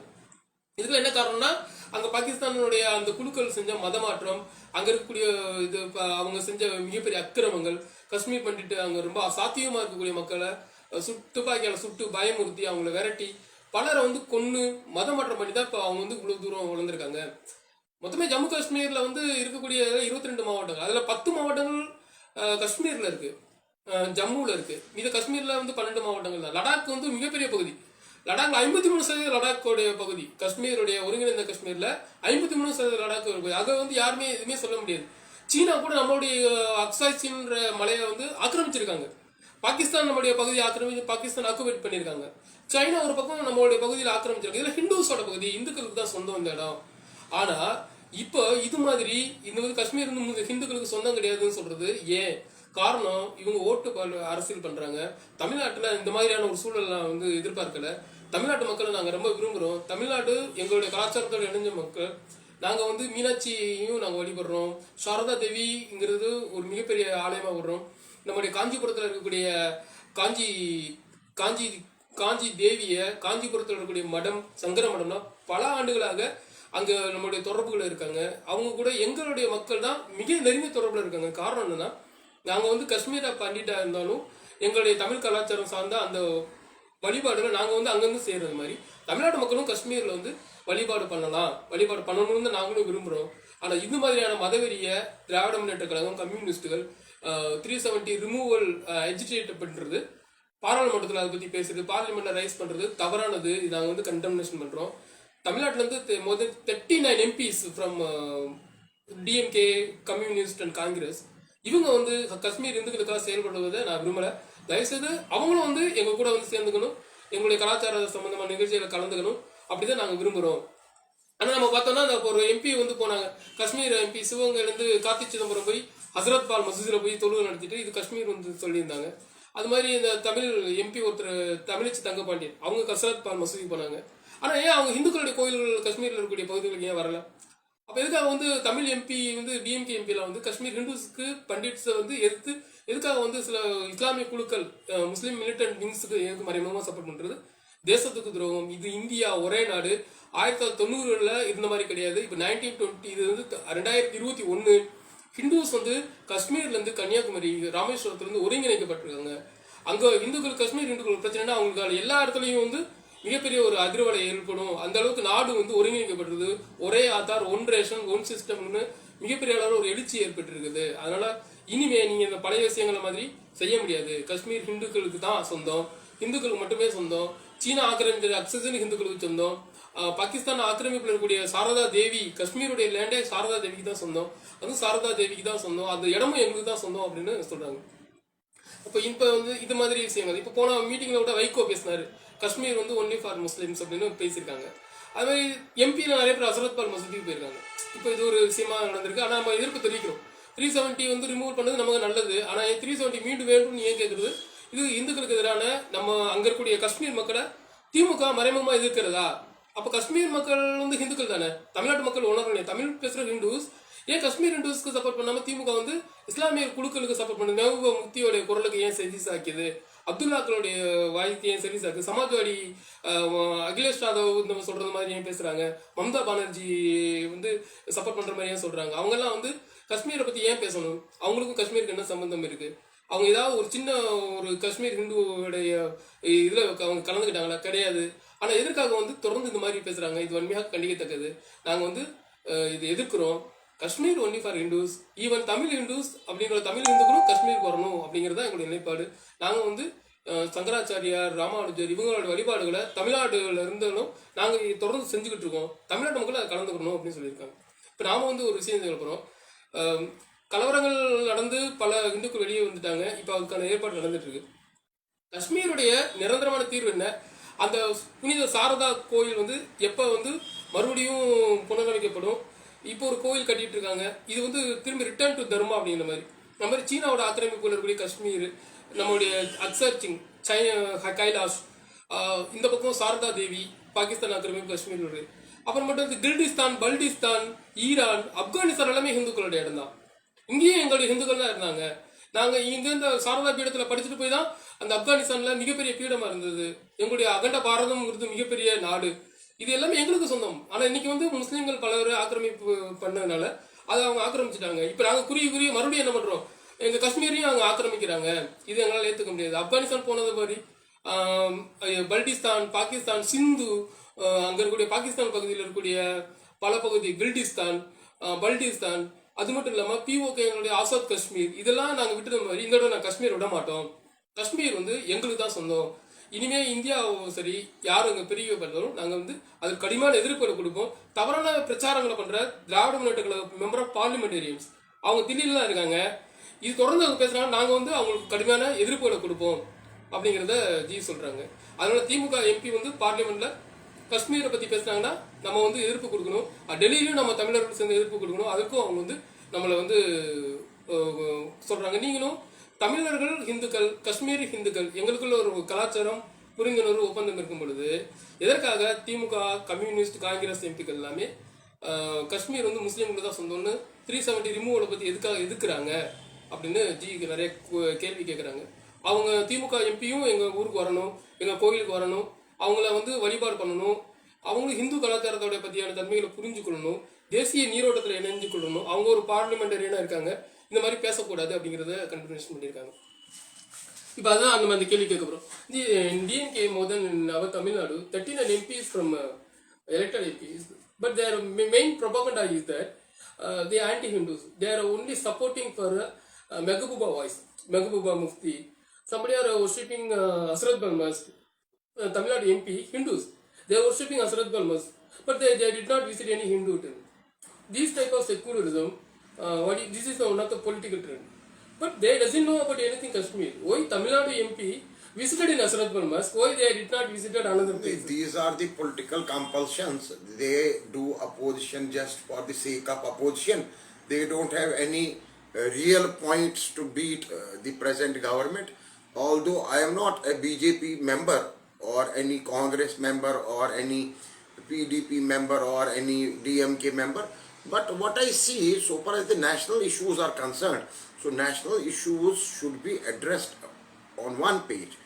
We should be all on one page. If there's a problem propagated by Pakistan, a problem of Islamization of a part of the country, yes, we should address it like that. It's not that there's anything wrong. I do visit myself Hazrat Bal. I do go to even Muslims. I tell you this land, the latest one which were proposing a temple at Titwa, there is no Hindu. There is not a single Hindu out there. So we are proposing a land, a temple out there. Now this is again a 1947 land which is, shown and identified by Muslims only. So Muslims and Hindus, it's not a matter of faith. It's a matter of the dirty politics which is being played. If the politicians play dirty, they only touch that aspect which favors or sabotages India or the present government. So that's bad.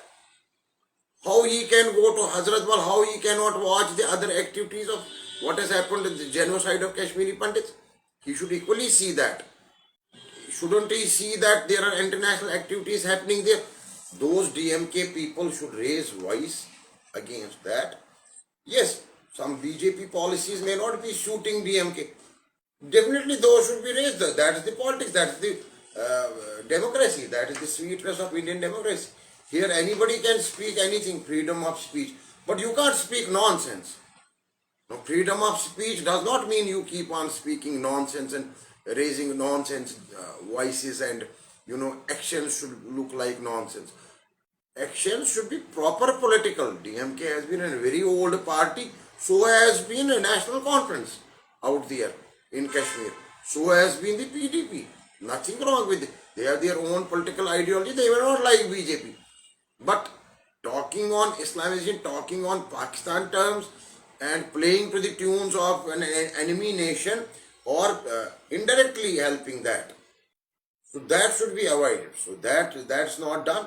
It's not that Hindu and Muslim thing is there. But you should definitely, as Hindus, promote Hinduism. Why not? What is the problem? I don't say you do Jingoism or you join the Hindu organizations. But definitely as an Hindu MP, you should have visited Hindu sites also there. You should have contacted Kashmiri Hindus also there. That would look nice, and then go to Hazratbal also. Who stops you? But you are talking only on one line and anti-India line. So that doesn't help the Kashmir issue at all. And we should all help the Kashmir issue. And present government is very firm to solve the Kashmir issue. They have shown the way. Otherwise 70 years have been lost in appeasement. So that appeasement of a section of the people has really spoiled this all. That's what I have said. அப்போ அந்த நம்ம திராவிட முன்னேற்ற கழக MP வந்து டெல்லியில் இருக்காங்க. அவங்க போய் என்ன பண்ணா ஹஸ்ரத் பால் மசூதியில் போய் தொழுகை நடத்திருக்காங்க. அப்புறம் மதிமுக வைகோ எம்பி ராஜ்யசபா அவர் வந்து 370 ரிமூவல் வந்து த ஆன்டி இந்தியா ஆக்ட் அப்படிங்கிறார். 370 removal anti India act. We 370 removal we accept do not அப்படின்னு திமுக சொல்றாங்க.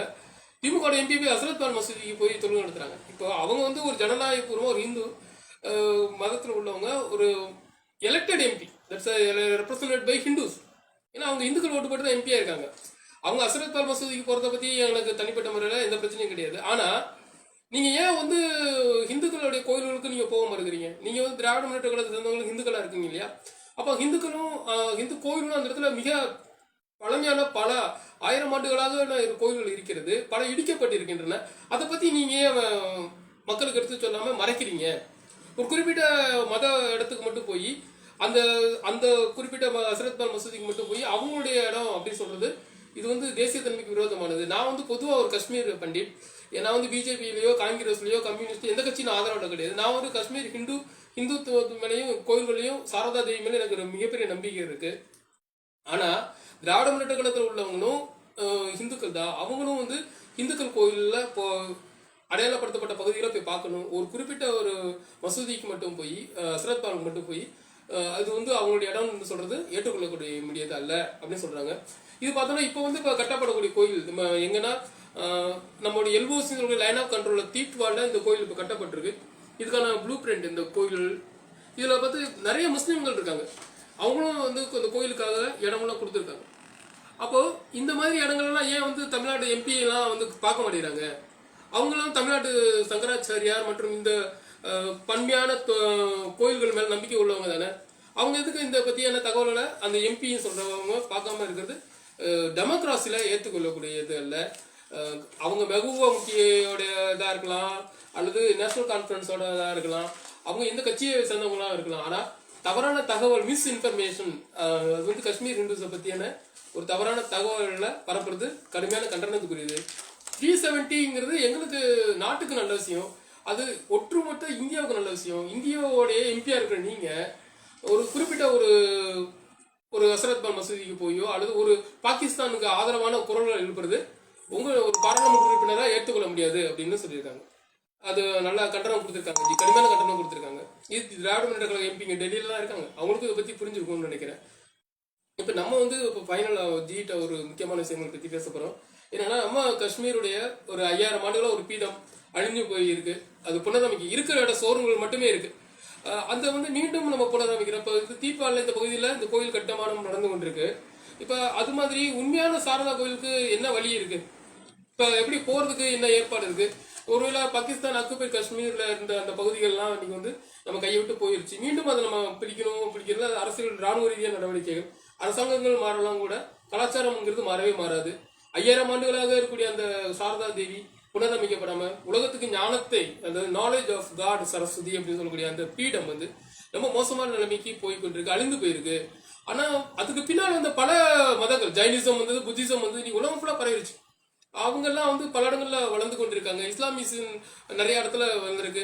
நாம அதை பத்தி நான் சொல்றேன். நம்மளுடைய இடத்தை, நம்மளுடைய கலாச்சாரத்தை பாதுகாக்கிறதுக்கு, சாரதா தேவி புனரமைக்கிறதுக்கு என்ன மாதிரியான விஷயங்கள் இருக்கு அப்படிங்கறத பத்தி இப்போ ஜி வந்து நம்ம கேட்போம். அவங்க என்ன பதில் சொல்றாங்க. G, finally we have to come to the one important issue. Actually we are building this LOC near the temple, Sarada temple. Actually, what was happening to our Sarada Mandir? When will we start a real Sarada temple? When will we go to the Yatri to the temple? What are the possibilities? How the government will help, and what are the problems now we are facing? Actually, how can we get our glorious period of Sarada in return back? Because the latter period developed religion is spreading everywhere, every corner of the world. But before 1000 years, 5000 years of Sarada Peeth, now is the Peeth is slowly destroying. The Devi of Saraswati is ignoring in even in our community, own Hindu community, that doesn't know about anything. The real Sarada was in there. It was preaching many things to our Hindu people. Yes. So what will do, and what are the chances to recreate and rebuild the Sarada Peeth located in LOC?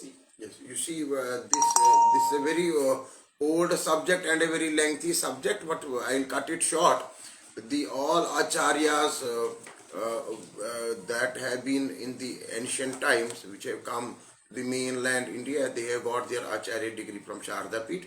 It was one of the oldest universities, and the confluence of the river of Madhumati, Kishanganga and Saraswati would be most pious for the Pitra Puja, for offering oblations to the ancestors.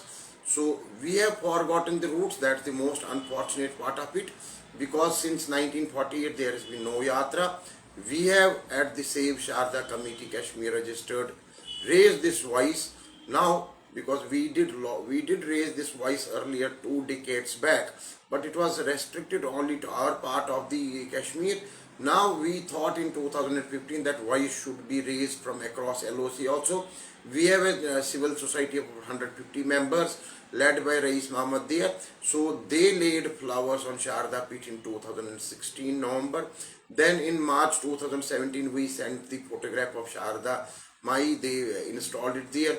We got a Supreme Court of AJK order also in our favor. That has come in first week of January. So that was the one of the first documents that came in last 72 years.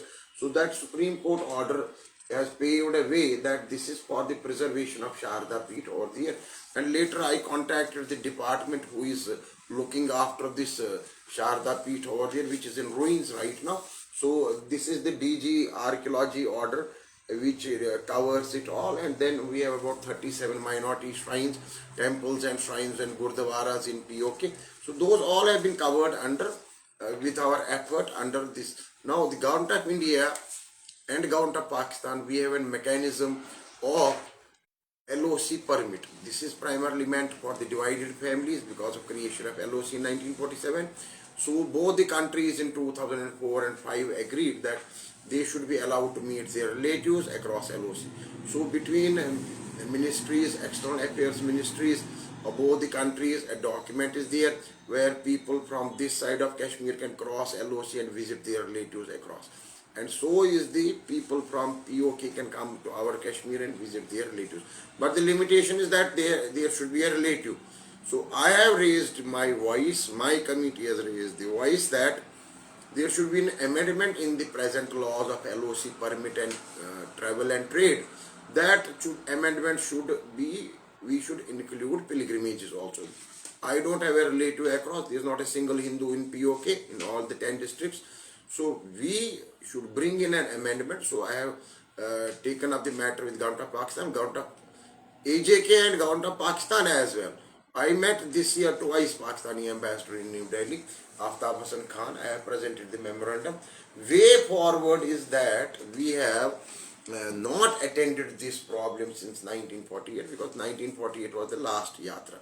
And I say on international level, has the prayer stopped even for a day in any of the conflict zones, be it Al-Aqsa Mosque, be it the Church of Turkey or Ireland? Nowhere in conflict zone has prayer stopped. Why it stopped here since 1948? So the question is that we should see the easiest way without embarrassing our government of India. The easiest way is this LOC permit. It's already a treaty between India and Pakistan. There are already 2 corridors. There's a corridor from Udi to Muzaffarabad and from Punch to Rawalakot. And then after reopening of Kartarpur, despite tensions between 2 countries, I have myself visited Kartarpur, Pakistan on 24th November 2019. Hope should be there and we should pressurize both the governments that a similar yatra should be allowed to POK because there are 37 minority shrines there, including Sharda Peeth. So once I say Sharda is our basic, as these Islam people have the Mecca, so is this. This is not less than that. So where from we got our Hinduism back is Sharda Peeth. So we should revere it much. It's a very, very revered site where from Hinduism is back. Otherwise, we would have been Buddhists right now. So my name would have been something Lindsay Dorje or something Lundup. So we would have been Buddhists. So we are today shouting this Jai Shri Ram and this and that, or DMK person is some Padmanabham. So he is Padmanabham primarily because of Adi Shankaracharya visiting Sharda Peeth. He would not have been Padmanabham. He would have been a Buddhist normally. So we should understand the importance of Sharda Peeth. We should definitely raise voice at every level. And in this context, this LOC Titwal temple, what we are proposing to build, is the base camp to the Sharda Yatra. It's right on LOC. It's a very risky zone, highly militarized zone. We are just 200 yards away from the Pakistani Rangers. We have faced them, but first time in 72 years, my supporters had come, Muslim supporters from across also. They waved and greeted us. We were there for 2-3 hours. They were not allowed at the bridge. There is a small wooden bridge which connects Indian Kashmir and Pakistani Kashmir. So that bridge is also divided by a white line. Half of it is, with Pakistan army, half is with Indian army. You can't cross that white line. So this at this white line where yesterday on New Year Day also India and Pakistani armies exchanged sweets. They do exchange on Independence Day, Diwali, Eid. So first time a civilian has been allowed on that white line. That was me. And not only that, I had about 30 supporters from across also who came to greet me. On 14th September 2021, that was last Sharda Divas. So these things will these will pave a way for a confidence building. And definitely this will help a lot if we open the pilgrimages. Let a few pilgrims from that side come to our Hazrat Bal and other places in Kashmir, and we should be allowed a few pilgrims initially to travel across. Let it start with J&K Hindus under this LOC permit, and later on we can think of taking a larger number of people. Jai Ho. பார்த்தோம்னா இப்போ வந்து அந்த சாரதா தேவி ஏறக்குறைய 5000 ஆண்டுகளா பார்த்து 2771 PC king Ashoka பீரியட்லேயே அங்கே வந்து புத்திசமோடைய பெற்றது சாரதா பீரியட்ல லலிதாத்யா பீரியட்லேயே சார் 750 AD. இதெல்லாம் 2500 ஆண்டுகளுக்கு முன்னாடி நம்மகிட்ட ஆதாரபூர்வமாக இருக்குது. 1948 குரு சுவாமி நந்தலால்ஜி வந்து ஒரு காஷ்மீர் முனிவர் செயின்ட். அவர் தான் அந்த பீத்துக்கு வந்து சனாதனம் வந்து மீண்டும் வரணும் அப்படின்னு ஆதி சங்கராச்சாரியாருடைய அந்த பாரம்பரியத்தில் வந்து அவங்க அந்த காஷ்மீர் பீத்துக்கு இது பண்ணாங்க. இப்போ கவர்மெண்ட் ஆஃப் இந்தியா மட்டும் இல்லாமல் இப்போ அது 2-3 நாடுகளுடைய பார்டர்ல இருக்கு, எல்ஓசின்னு லைன் ஆஃப் கண்ட்ரோல் அப்படிங்கிறாங்க சார். அதுலேருந்து ஒரு 60 கிலோமீட்டர் தூரத்தில் சாரதா கோயில் இருக்கு. அது யாருடைய கட்டுப்பாட்டில் இருக்குன்னா பாகிஸ்தானுடைய கவர்மெண்ட் கட்டுப்பாட்டில் இருக்கு. அதுல வந்து அவங்க வந்து ரெஜிஸ்டர்ட் ஜம்மு காஷ்மீர்னே போட்டிருக்காங்க. அவங்க இந்த ரெஜிஸ்டர்ட் ஜம்மு காஷ்மீருடைய அவங்க தான் இந்த கோயிலை பத்தி பராமரிச்சுட்டு இருக்காங்க. இதுக்கு அவர் வந்து வந்து எழுதி கொடுத்துருக்காங்க. எங்களுக்கு வந்து இவங்களுக்கு வந்து சாரதா தேவி, அதாவது நமக்கு எல்லாத்துக்குமே கூட. ஆனா காஷ்மீர் பண்டிட்டுக்கு வந்து ஒரு இம்பார்ட்டன்ட் கோயில் எப்படின்னா, நம்ம ஊர்ல மதுரை மீனாட்சி அம்மன் கோயில் எப்படி நமக்கு எல்லாம் ரொம்ப இம்பார்ட்டன்டோ, அது எப்படி நம்ம ரொம்ப பிரம்மாண்டம் பண்ணி விழா நடத்துறோமோ, அது மாதிரி இவங்களுக்கு சாரதா வந்து ரொம்ப இம்பார்ட்டன்ட். சரஸ்வதி அப்படிங்கிற பேர்ல இருக்கக்கூடிய சாரதா வந்து காஷ்மீர் பண்டிட்டுடைய ஒரு ஒரு ஐடென்டிட்டி. அது என்ன சொல்லுவோம், அது கலாச்சாரம், அவங்களுடைய கலாச்சாரம். அவங்க கலாச்சாரமே சாரதா கலாச்சாரமும் பண்டிட் கலாச்சாரமும் வேற இல்லை. அவங்க பிரிஸ்ட் அப்படின்னு சொல்லக்கூடிய அந்த பிராமின்ஸ் சொல்றாங்களே ஐயர், அது மாதிரி காஷ்மீர்ல இருக்கக்கூடிய பண்டிட்ஸ்க்கு சாரதா வந்து அடிப்படை. சாரதா சிவிலைசேஷன் அப்படின்னு அவங்க தெளிவா சொல்றாங்க, Ravindra Panditaji. Civilisation of Sharada and Kashmiri do not distinguish, அது வேறுபடுத்த முடியாது. அது 5000 ஆண்டுகளாக சாரதாவுக்கு நாங்கள் கொண்டாடி இருக்கோம். எங்களுக்கும் சாரதாவுக்கு ரொம்ப பெரிய தொடர்பு இருக்கு. ஆனா இது இப்ப இருக்கக்கூடிய இந்த சூழ்நிலையில பாகிஸ்தான் ஆக்கிரமிச்ச இந்த காஷ்மீர் பகுதியில இந்த சாரதா தேவியோடைய கோயில்களை 1960களில் பூஜை பண்ணாங்க. அப்புறம் பல்வேறு பீடங்கள்ல புனரமைப்பு பண்ணியிருந்தாங்க. இந்த பீடத்துல இவங்க முயற்சியால 1960ல இது பண்ணாங்க.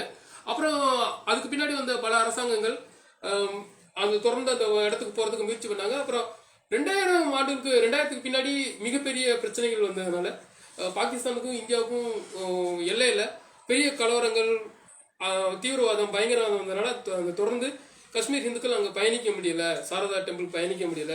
இருந்தாலும் அங்க காஷ்மீர்ல இருக்கக்கூடிய அந்த அந்த மாவட்டம், அதாவது பிஓகே இருக்கக்கூடிய ஆஷாத் காஷ்மீர் அப்படிங்கிறவங்க அட்மினிஸ்ட்ரேஷன் தனியா போர்டுன்னு வச்சு முசாஃபராபாத் டிஸ்ட்ரிக்ட்ல இருக்கு. அவங்க தான் வந்து அந்த சாரதா கமிட்டியை பத்தி சொல்றாங்க. சாரதா கோயில் இருந்தது யாராலும் மறுக்க முடியாது. சாரதா டெம்பிள் வந்து அங்க இருந்தது. அதுக்கு வந்து the directorate general of tourism and archaeology, அவங்க பாகிஸ்தானுடைய கவர்மெண்டே வந்து இந்த ப்ரொபோஸ்ட் லேண்ட் இஸ் சாரதான்னு தான் சொல்றாங்க. அதாவது அவங்க ஒரு முஸ்லீம் கவர்மெண்ட் இருந்தாலும் கூட சாரதாங்கிறது ஆர்கியாலஜிக்கல் ரீதியாகவும் அகழ்வாராய்ச்சி ரீதியாகவும் 5000 ஆண்டு பழமையான ஒரு மதம், ஒரு கோயில் அங்க இருந்திருந்தது அப்படின்னு அவங்க உறுதி சொல்லியிருக்காங்க. இது அவங்களே பாகிஸ்தானுடைய ஆசாத் காஷ்மீர்னு பிஓகே நம்மகிட்ட ஆக்கிரமிக்கப்பட்ட பகுதியா வச்சிருக்க பேர் பிஓகே, அந்த ஆசாத் காஷ்மீர்ல சொல்றாங்க. அதனால அவங்களுடைய லேண்ட் ரெக்கார்ட்ல அந்த பகுதி தான் இருக்கு. அவங்க மஜிஸ்ட்ரேட்டுக்கு எழுதி கொடுத்துருக்காங்க. இது மாதிரி பல முயற்சிகளை நாங்கள் மேற்கொண்டாலும் கூட இப்போ சமூக மாற்றம் நடந்திருக்கிறது. எப்படின்னா அந்த சீக்கியர்கள் வழிபாடு பண்றாங்க. சீக்கியர்கள் வந்து குறிப்பிட்ட குருத்வாராக்கு போய் பாகிஸ்தானுடைய கட்டுப்பாட்டில் இருந்தாலும் அந்த குருத்வாரா போறதுக்கு வழிபாடு பண்றது மாதிரி. எங்களுக்கு வந்து இந்திய எல்லையில காஷ்மீர்ல இருக்கக்கூடிய ஒரே ஒரு பாலம் மட்டும்தான் இருக்கு, அது நீலம்வெளி அந்த பாலம். அந்த பாலத்துல இருந்து ஒரு சிறு இடத்துலதான் அந்த கோயில் இருக்கு. அதனால அந்த இடத்த வழியா நம்ம வந்து பயணம் மேற்கொள்றதுக்கு அரசாங்கங்கள் தொடர்ந்து எங்களுக்கு முயற்சி பண்ண வேண்டும். 2 பக்கமும் இந்திய எல்லையில் இருக்கக்கூடிய அந்த ராணுவ வீரர்களும் பாகிஸ்தான் இருக்கக்கூடிய ராணுவ வீரர்களும் கூட அங்க சில நிகழ்ச்சிகள்ல நம்மளுடைய இந்துக்கள் கலாச்சாரத்துல அவங்க கலந்துக்கிறதா அவங்க சொல்றாங்க. இது வந்து ஒரு நல்ல விஷயம்தான். 2 நாடுகளுக்கு இடையில ஒரு பாரம்பரியம். ஏன்னா அவங்களும் வந்து நம்ம கிட்ட இருந்து போனவங்க தான். இன்னைக்கு வந்து இஸ்லாமியா இருந்தாலும் கூட ஆதி சாரதாவுடைய பக்தர்களாக தான் இருந்திருக்காங்க. ஆனால் அவங்க வந்து சாரதா மேல ஒரு நம்பிக்கை உள்ளதுனால எங்களுக்கு காஷ்மீர் பண்டிட் மட்டும் இல்லாமல் எல்லா ஹிந்துக்களுக்கும், உலகத்தில் இருக்க எல்லா ஹிந்துக்களுக்குமே சாரதா கோயிலுக்கு போகணும். அதை வந்து மீண்டும் பழைய காலத்தில் இருந்த மாதிரி புனரமைக்கணும். ஏதோ பெரிய அளவில் இல்லாட்டியும் கூட நம்ம எல்ஓசியில் இப்போ ஒரு இதுக்கான ஒரு முயற்சி நாங்கள் தொடங்கியிருக்கோம். அந்த எல்ஓசியில் இந்திய கட்டுப்பாட்டுக்கு, நம்ம கட்டுப்பாட்டு உள்ள காஷ்மீர் பகுதியில் இந்திய ராணுவம் நம்மளுடைய அட்மினிஸ்ட்ரேஷன், இந்தியன் கவர்மெண்டோடைய அட்மினிஸ்ட்ரேஷன்ல சாரதா கோயில் இப்போ கட்டுறதுனால, புதிய கோயில் ஒன்று கட்டுறதுனால இனிமே இருக்கக்கூடிய அந்த பழமையான அந்த சாரதா பீடத்துக்கு ஒரு வழி கிடைக்கும், ஒரு பயணம் ஏற்படுறதுக்கான ஒரு சூழல் ஏற்படும். அது உலகமுள்ள இருக்கக்கூடிய ஹிந்துக்கள் மட்டும் இல்லாமல் தமிழக ஹிந்துக்களும் இதில் பெரிய அளவில் கலந்து கொள்ளணும். இதை பற்றியான ஒரு விழிப்புணர்வை நமக்கு கொண்டு போகணும். வரக்கூடிய காலகட்டங்கள் வந்து கலாச்சாரம் ரீதியாக அனைவரும் ஒன்றிணைக்கப்படணும் அப்படிங்கிறத ரொம்ப வலியுறுத்தி சொல்லியிருக்காங்க. அதுக்காக பல நாடுகள்கிட்ட மட்டும் இல்லாமல் பாகிஸ்தானுடைய அரசாங்கம், அந்த ஆசாத் காஷ்மீர் இருக்கக்கூடிய நீதிமன்றம், அங்கே இருக்கக்கூடிய ஆர்கியாலஜிக்கல் டிபார்ட்மெண்ட், ஆசாத் காஷ்மீர் இருக்கக்கூடிய ஆர்கியாலஜிக்கல் டிபார்ட்மெண்ட், இந்திய ராணுவம், இந்தியாவுடைய வெளியுறவுத்துறை அமைச்சகம், இவங்க எல்லாமே முயற்சி பண்ணிட்டு இருக்காங்க. அதுக்கு ஒரு புனித பயணமா சாரதா யாத்ரிகாஸ், சாரதா பில்கிரிமேஜ், அது சாரதா சேவ் கமிட்டி தொடர்ந்து அது அடிப்படையில் ஒரு வேலை செஞ்சுட்டு இருக்காங்க. நம்மளுடைய முயற்சி வந்து வெற்றிகரமாக இருக்கணும். நமக்கும் சரஸ்வதிங்கிறது ஒரு முக்கியமான தெய்வம். நம்முடைய பாரம்பரியம் சொல்லக்கூடிய அரசர்கள், தமிழ் அரசர்கள் மட்டும் இல்லாமல் நம்ம தமிழ் முனிவர்கள் ராமானுஜர், சங்கராச்சாரியார்லாம் வந்து இங்கே படிச்சுக்கிட்டு தான் பல மொழிகளில் இது பண்ணாங்க. பஜகோவிந்தம் பாடல் எழுதின சங்கராச்சாரியார் சான்ஸ்கிரிட் படித்தது இங்கே தான். அங்கே சமஸ்கிருதத்துடைய ஆணிவேர் அப்படிங்களுடைய சான்ஸ்கிரிட் உருவான இடங்கள்ல சாரதா ஒன்று மறுக்க முடியாத ஒரு இடம். அது சாரதா இருக்கிற வரைக்கும் சமஸ்கிருதம் உலகம் ஃபுல்லாகவே தலை தூங்கியது. அது சாரதாவால் தான் அந்த சமஸ்கிருதமே பாதுகாக்கப்பட்டது. நம்மளுடைய வேதங்கள்ல சாரதாவோட இடம் இருக்கு. இன்னைக்கு அந்த இடம் மட்டும் இல்லை, அது நம்ம கையை விட்டு போயிருக்கு. பாகிஸ்தானோட ஆக்கிரமிப்பு காஷ்மீர்ல இருக்கிறது. சமூக ரீதியாக ஒரு பண்டிட் கம்யூனிட்டின்ற ஒரு அந்த கம்யூனிட்டியில் இருக்கக்கூடிய அவங்களுக்கு மிகப்பெரிய ஒரு வருத்தத்தை ஏற்படுத்தி இருக்கு. அதை வந்து அவங்க தெளிவாக சொல்றாங்க. இருந்தாலும் மாற்றங்கள் மூலம் நம்ம தொடர்ந்து முயற்சிப்போம்.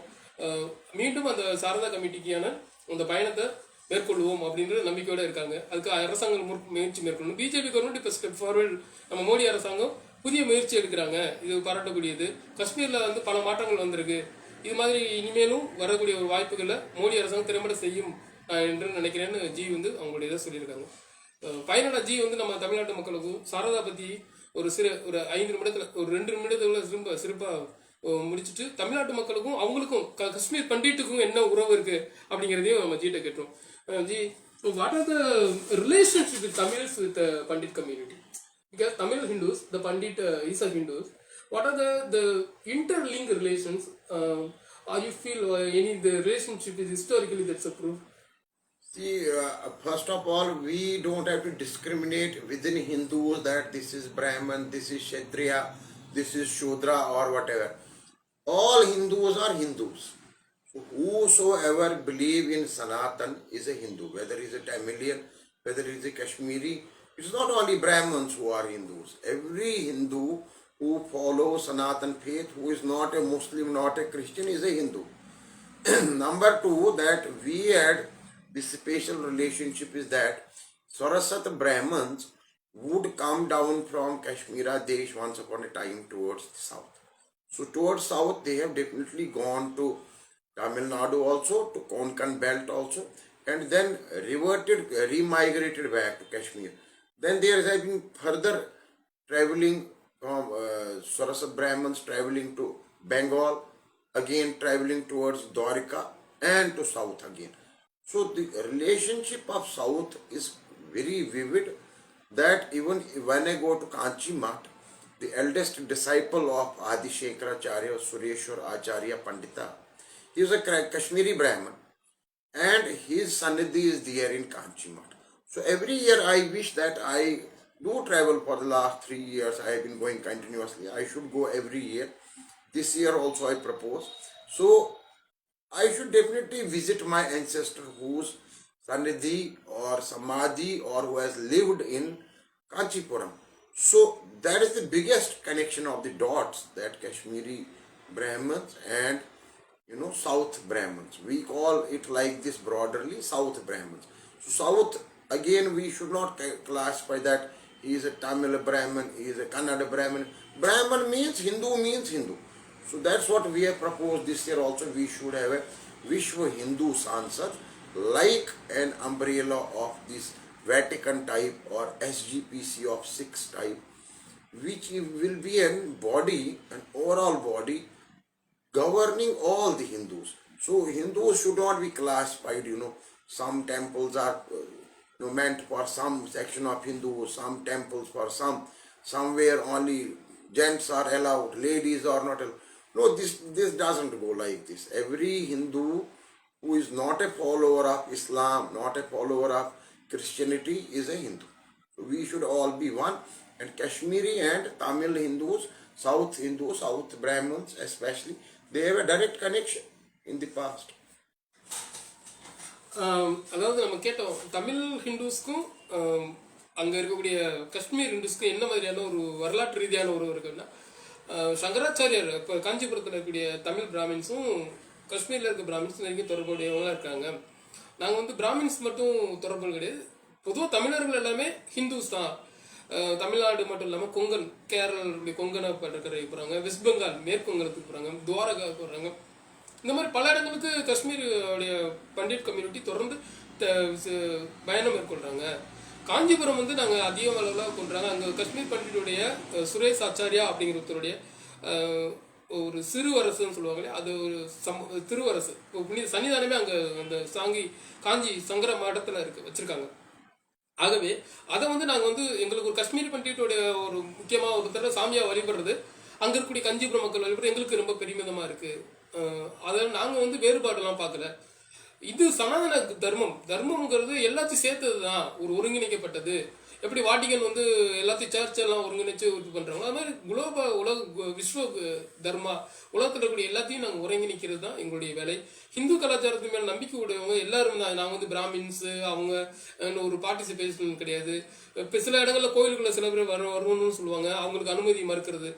ஜெயின் மட்டும்தான் வரணும், புத்திஸ்ட் மட்டும்தான் வரணும், ஹிந்துஸ் மட்டும்தான் வரணும், அல்லது இவங்க பெண்கள் நுழையக்கூடாது அப்படிங்கிற ரெஸ்ட்ரிக்ஷன்லாம் கிடையாது. எல்லாரும் வரணும். ஏன் முஸ்லீம்களும் கிறிஸ்தவர்களும் கூட ஹிந்துக்கள் தான் இந்த நாட்டில் இருக்கவங்களும், அவங்களும் இந்த பாரம்பரியத்துல இருந்து மாறினவங்க தானே. அவங்களும் கூட நாங்கள் வந்து என்ன பண்றோம், ஏத்துக்கிறது தான் செய்வோம் இல்லையா. அவங்களையும் நாங்கள் வெறுக்கலாம் இல்லை. நாங்கள் மத ரீதியாக ஒரு பிரச்சனைகளோ எதுவுமே நான் செய்ய விரும்பவில்லை. அவங்களும் ஹிந்து கலாச்சாரத்தின் மேல பாரம்பரியம் நம்பிக்கை கொண்டவங்க தான். ஏன் ஒரு ஒருங்கிணைக்கப்பட்ட ஒரு நாடு, ஒருங்கிணைக்கப்பட்ட ஒரு ஆன்ம பயணம்ங்கிறது எங்களுக்கு தமிழ் மக்கள் மேல மிகப்பெரிய மரியாதை இருக்கு. காரணம் என்னன்னா, அதை கொண்டு வந்தவர் யாரு அப்படின்னா சங்கராச்சாரியார். அவருடைய அந்த புனித பயணத்தால தான் காஷ்மீர் பத்தி நாங்கள் வந்து அவர் காஷ்மீர் வந்தது மாதிரி காஷ்மீர் பண்டிட்ஸ் வந்து இந்த காஞ்சி மடத்தோட நெருங்கிய தொடர்புடையவங்களா இருக்காங்க அப்படின்னு சொல்றாங்க. இப்போ நம்ம நிறைய நிகழ்ச்சிக்கு வந்திருக்கோம். ஒரே ஒரு கேள்வி தான் அஜிட்ட நம்ம கேட்க வேண்டியிருக்கு. நம்ம 2 மணி நேரம் வரைக்கும் ஓடிருக்குன்னு நினைக்கிறேன். என்னன்னா, நம்மளுடைய இப்போ இவங்க வந்து ரொம்ப வருஷமா இருக்காங்க, ஒரு தீர்வுன்னு கிடைச்சிருக்கு. இப்போ ஃபைனலாக வந்து எதை நோக்கி நம்ம காஷ்மீர் மக்களுடைய பயணம், இனிமே காஷ்மீர் எப்படி இருக்கும்? ஒரு டெவலப்டு ஸ்டேட்டாக இருக்குமா? லடாக் ஒரு டெவலப்டு ஸ்டேட் ஆயிருமா? காஷ்மீர் ஜம்முவில் வந்து என்ன கண்டிஷன்ஸ், இந்துக்களுக்கு ஒரு ஒரு வாழ்வுரிமை இப்போ இருக்கா, காஷ்மீரில் இருக்கா அப்படிங்கிறது தான் அதோட அந்த நம்ம இதை முடிச்சுக்கோங்கன்னா மீண்டும் ஒரு இதில் நேரடி ஒளிபரப்பு நம்ம சந்திப்போம்.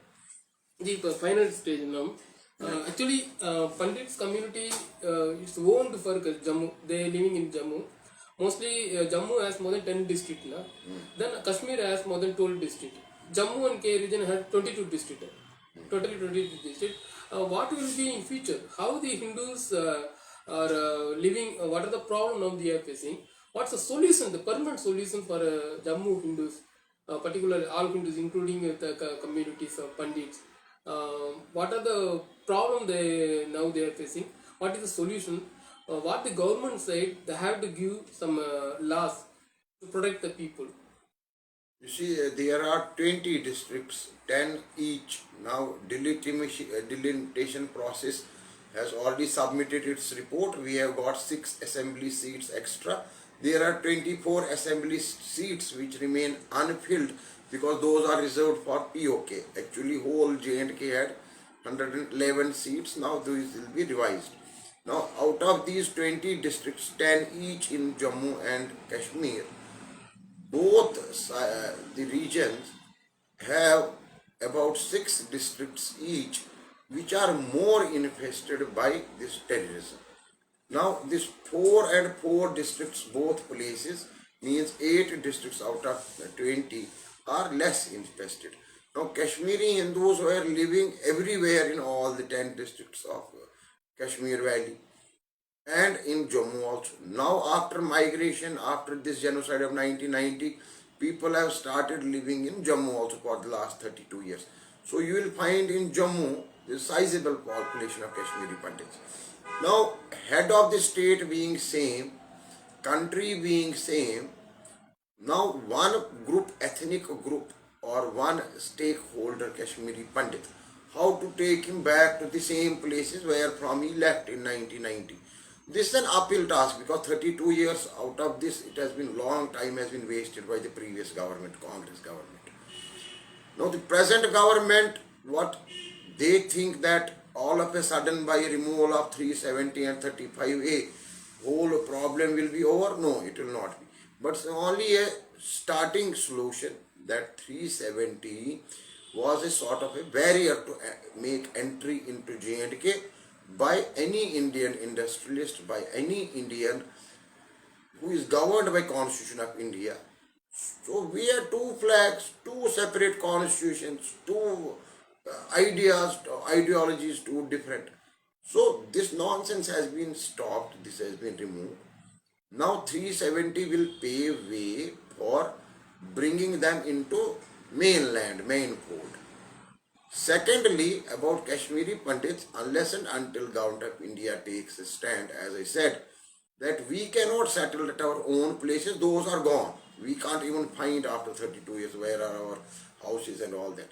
Because much of them has been burnt or taken away by distress sale. So what should I do? Government tells me tomorrow to go to Kashmir. What should I do there? How should I live? Am I safe? So all these factors have to be taken into consideration.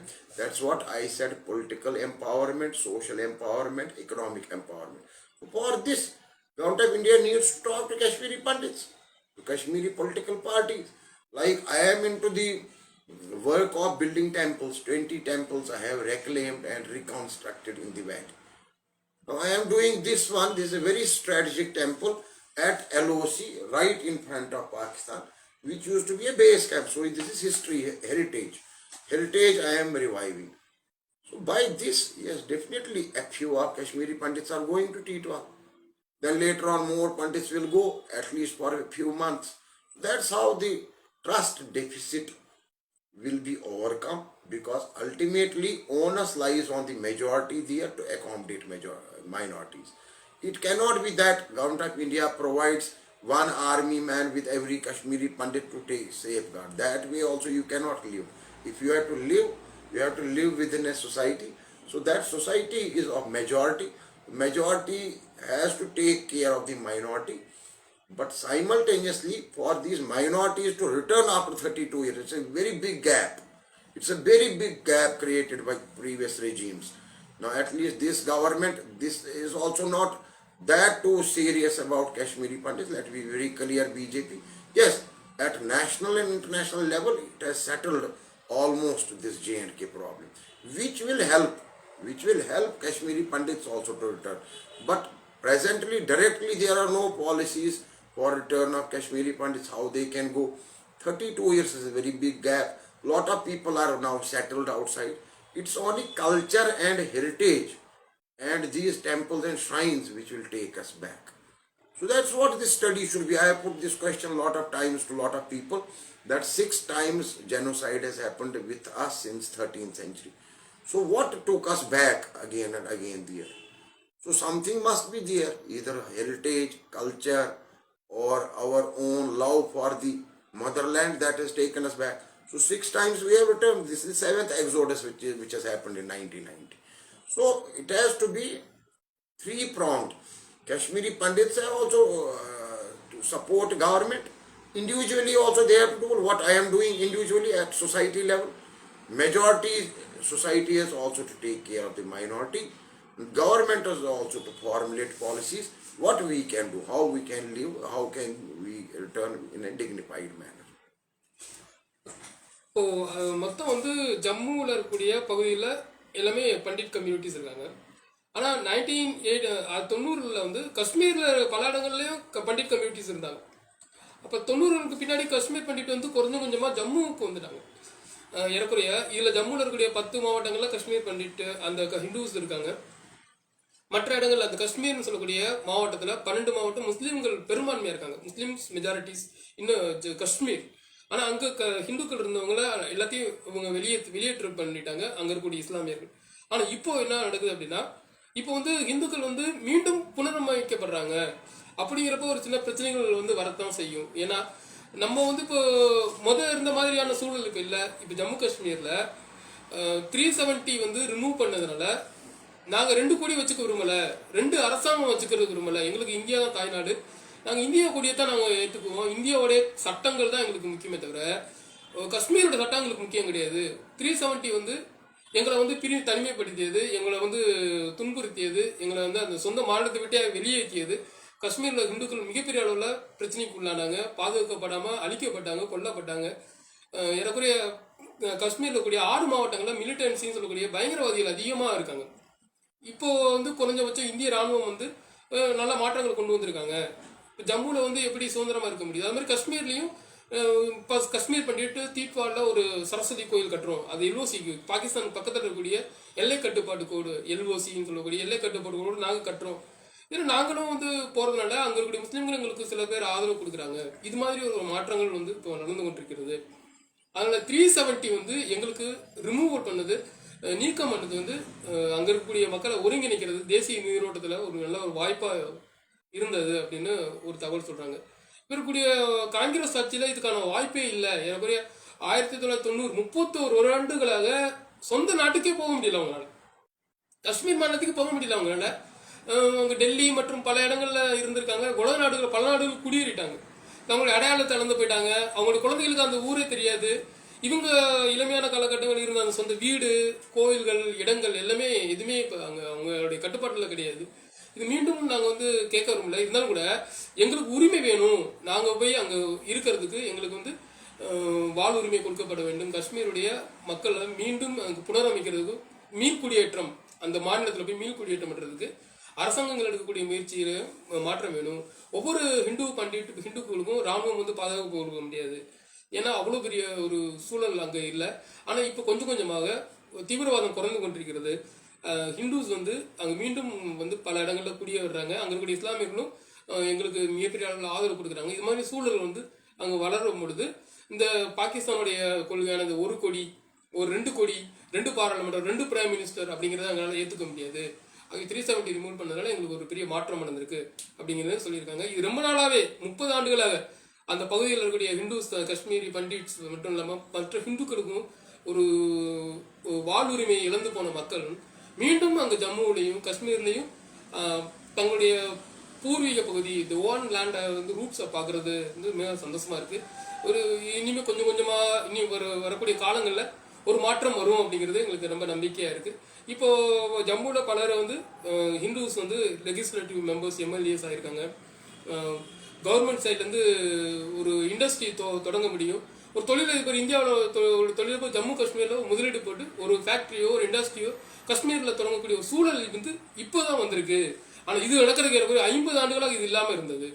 50 ஆண்டு 1947 இது இல்லாமல் இருந்தது. India சுதந்திரம் அடைஞ்சதுலேருந்து காஷ்மீருடைய அந்த 370A 35A இருந்ததுனால காஷ்மீர் வந்து எங்களை விட்டு பிரிச்சுட்டாங்க. இப்போ வந்து பண்ணனால உள்கட்டமைப்பு சொல்லக்கூடிய இந்த என்ன சொல்ல முடியும், சமூக மேம்பாடு, சோசியல் எம்பவர்மெண்ட், அவங்களோட மேம்பாடு பண்றது, எக்கனாமிக் எம்பவர்மெண்ட், பொருளாதார ரீதியான மேம்பாடு, பொலிட்டிக்கல் எம்பவர்மெண்ட், இது மூணுமே அங்கே இருக்கக்கூடிய மக்களுக்கு கிடைச்சிருக்கு. குறிப்பாக இந்துக்களுக்கு இப்போதான் கிடைச்சிருக்கு.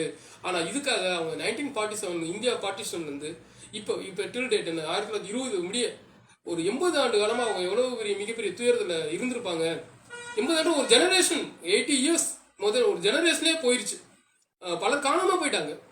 5 lakh பீப்புளில் வந்து மோர் தென் 3 lakh பீப்புள் காணாமல் போயிட்டாங்க. அவங்களுடைய ரூட்ஸ் அவங்க இழந்துட்டாங்க. இது வந்து உலகத்திலேயே எங்கேயும் நடக்காத ஒரு எக்ஸோடஸ், அது வெளியேற்றப்பட்ட ஒரு சமூகம். இது ஓன் கண்ட்ரி, இந்த எக்ஸோடஸ் வந்து சொந்த நாட்டிலே அங்கே வெளியேற்றப்பட்டது எங்களுக்கு மிகப்பெரிய ஒரு அதிர்ச்சி. மீண்டும் நாங்கள் வந்து எங்களுடைய பகுதிகளுக்கு போகணும் அப்படிங்கிறது ரொம்ப ஆர்வமாக இருக்குது. சில வேலண்டரியாக போய் அங்கே மீள் குடியேற்றம் பண்ணப்படுது. அது 4 மாவட்டங்களில், ஜம்முவில் இருக்கக்கூடிய 4 மாவட்டங்களில் அந்த resettlement of Kashmir and Kashmir பண்டிட்டுக்கு கவர்மெண்ட் வந்து நிறைய கொடுத்துட்ருக்காங்க. டொமினிக்கல் சர்டிஃபிகேட் அப்படிங்கிறது குடியுரிமை சான்று, இந்த டொமினிக்கல் சர்டிஃபிகேட்ஸ் வந்து அரசாங்கம் கொடுக்குறாங்க. இது நிறைய பேர் யார் வேணாலும் விருப்பப்பட்டு வாங்கிக்கலாம். அது மாதிரி யார் வேணாலும் இந்தியாவில் தொழில் தொடங்கலாம். அதனால இனிமே வந்து 2 பிரைம் மினிஸ்டர், 2 கோடி, 2 லெகிஸ்லேட்டிவ் அசம்பிளி, இந்தியன் ஐபிஎஸ் வந்து ஜம்மு காஷ்மீரில் இருக்கும். ஆகவே காஷ்மீருடைய 370 வந்து நீக்கியது, 35 நீக்கியது மிகப்பெரிய சந்தோஷம். மீண்டும் வந்து சாரதா கோயில் மாதிரி ஒரு பிரம்மாண்டமான கோயிலில் தீப்பாவில் கட்டக்கூடிய ஒரு எல்ஓசியில் கட்டக்கூடிய கோயில் இது ஒரு பெரிய சான்றாக இருக்குது. இதுவே எங்களுக்கு கிடைச்ச மிகப்பெரிய வெற்றி. நாங்கள் வந்து எங்களுடைய பகுதிக்கு நாங்கள் போக முடியுது. அதுவும் அங்கே இருக்கக்கூடிய இஸ்லாமியர்களும் உதவி பண்ணுறாங்க. ஆக அந்த முஸ்லீம்களும் எங்களுக்கு ரொம்ப மிகப்பெரிய அளவில் கோயில் கட்டுவதற்கு கொடுக்கறதுனால எங்களுடைய அந்த கல்ச்சுரல் ஐடென்டிட்டி, இழந்து போன அந்த கலாச்சாரத்தோட அடையாளம், அந்த கலாச்சாரத்தோட அடையாளத்தை மீண்டும் நாங்கள் மீட்டெடுத்துருக்கிறோம். We reclaim our properties, reclaim our culture அப்படின்னு சொல்லுவாங்க இல்லையா, டெம்பிள்ஸ். இது நாங்கள் கொஞ்சம் மீட்டெடுக்கக்கூடிய ஒரு பணியில் இப்போ இருக்கக்கூடிய சூழல் இந்த கவர்மெண்டோடைய இது நல்லா இருக்கு. ஆனால் இது காங்கிரஸ் ஆட்சியில் நடைபெறவே இல்லை. அதனால காஷ்மீர் பண்டிட்ஸ் வந்து மிகப்பெரிய அளவில் துயரத்துக்கும் இனப்படுகொலைக்கும் ஜீனோசைடு சொல்லக்கூடியதுக்கும் தீவிரவாத டெரரிஸ்ட் அட்டாக்கும் ஆக்கிரமிக்கப்பட்டு பல நாடுகளுக்கு போயிட்டாங்க. இப்போ மீண்டும் மீண்டும் அவங்க வர்றது எங்களுக்கு ரொம்ப சந்தோஷமா இருக்கு அப்படின்னு ஜி சொல்றாங்க. ஓகே, ரொம்ப நன்றி. நம்ம ஜிக்கு இந்த ஒரு அருமையான இன்டர்வியூ நமக்கு கொடுத்துருக்காங்க. அதனால் இந்த வாய்ப்புகளை நம்ம மறக்க முடியாது. இதை பற்றி ஒரு சராசரி தமிழனுக்கு பற்றி தெரியாது. அது நம்ம பிஜேபி, ஆர்எஸ்எஸ், விஷ்ணு வந்து பெருசு, திமுக இருக்க Hindus, even DMK Hindus, left communist Hindus, Congress Hindus, அவங்களுக்கு வந்து அந்த உண்மை தெரியணும். அப்போ நான் இது வந்து அவங்க மேபி பொலிட்டிக்கல் மேபி ஒரு கட்சிக்காக இருக்கான்னா, நாடு வந்து ஒன்று, country is one, maybe many party can be member, but party is one. நம்மளுடைய கட்சி ஒன்று, தேசம் வந்து ஒன்று, party maybe differ, but ideology is one, belief is one, dharma is one, our Hindu religion is one. So you can choose any party, but you could not distinguish our religion and our people. அப்படின்னா அவங்க ரொம்ப தெளிவாக சொல்லியிருக்காங்க. Thank you G, thank you for நமஸ்கார். शारदा वारदा देवी मोक्षदाता सरस्वती नमस्ते से नमो नमः. Jai Ho Maharaj, thanks for this. Meenakshi and Sharda Devi is one, and we seek blessings of Meenakshi ji through Giri ji who had come here, and God bless us all. Jai Sharda. Jai Sharda. Thank you ji, thank you for that.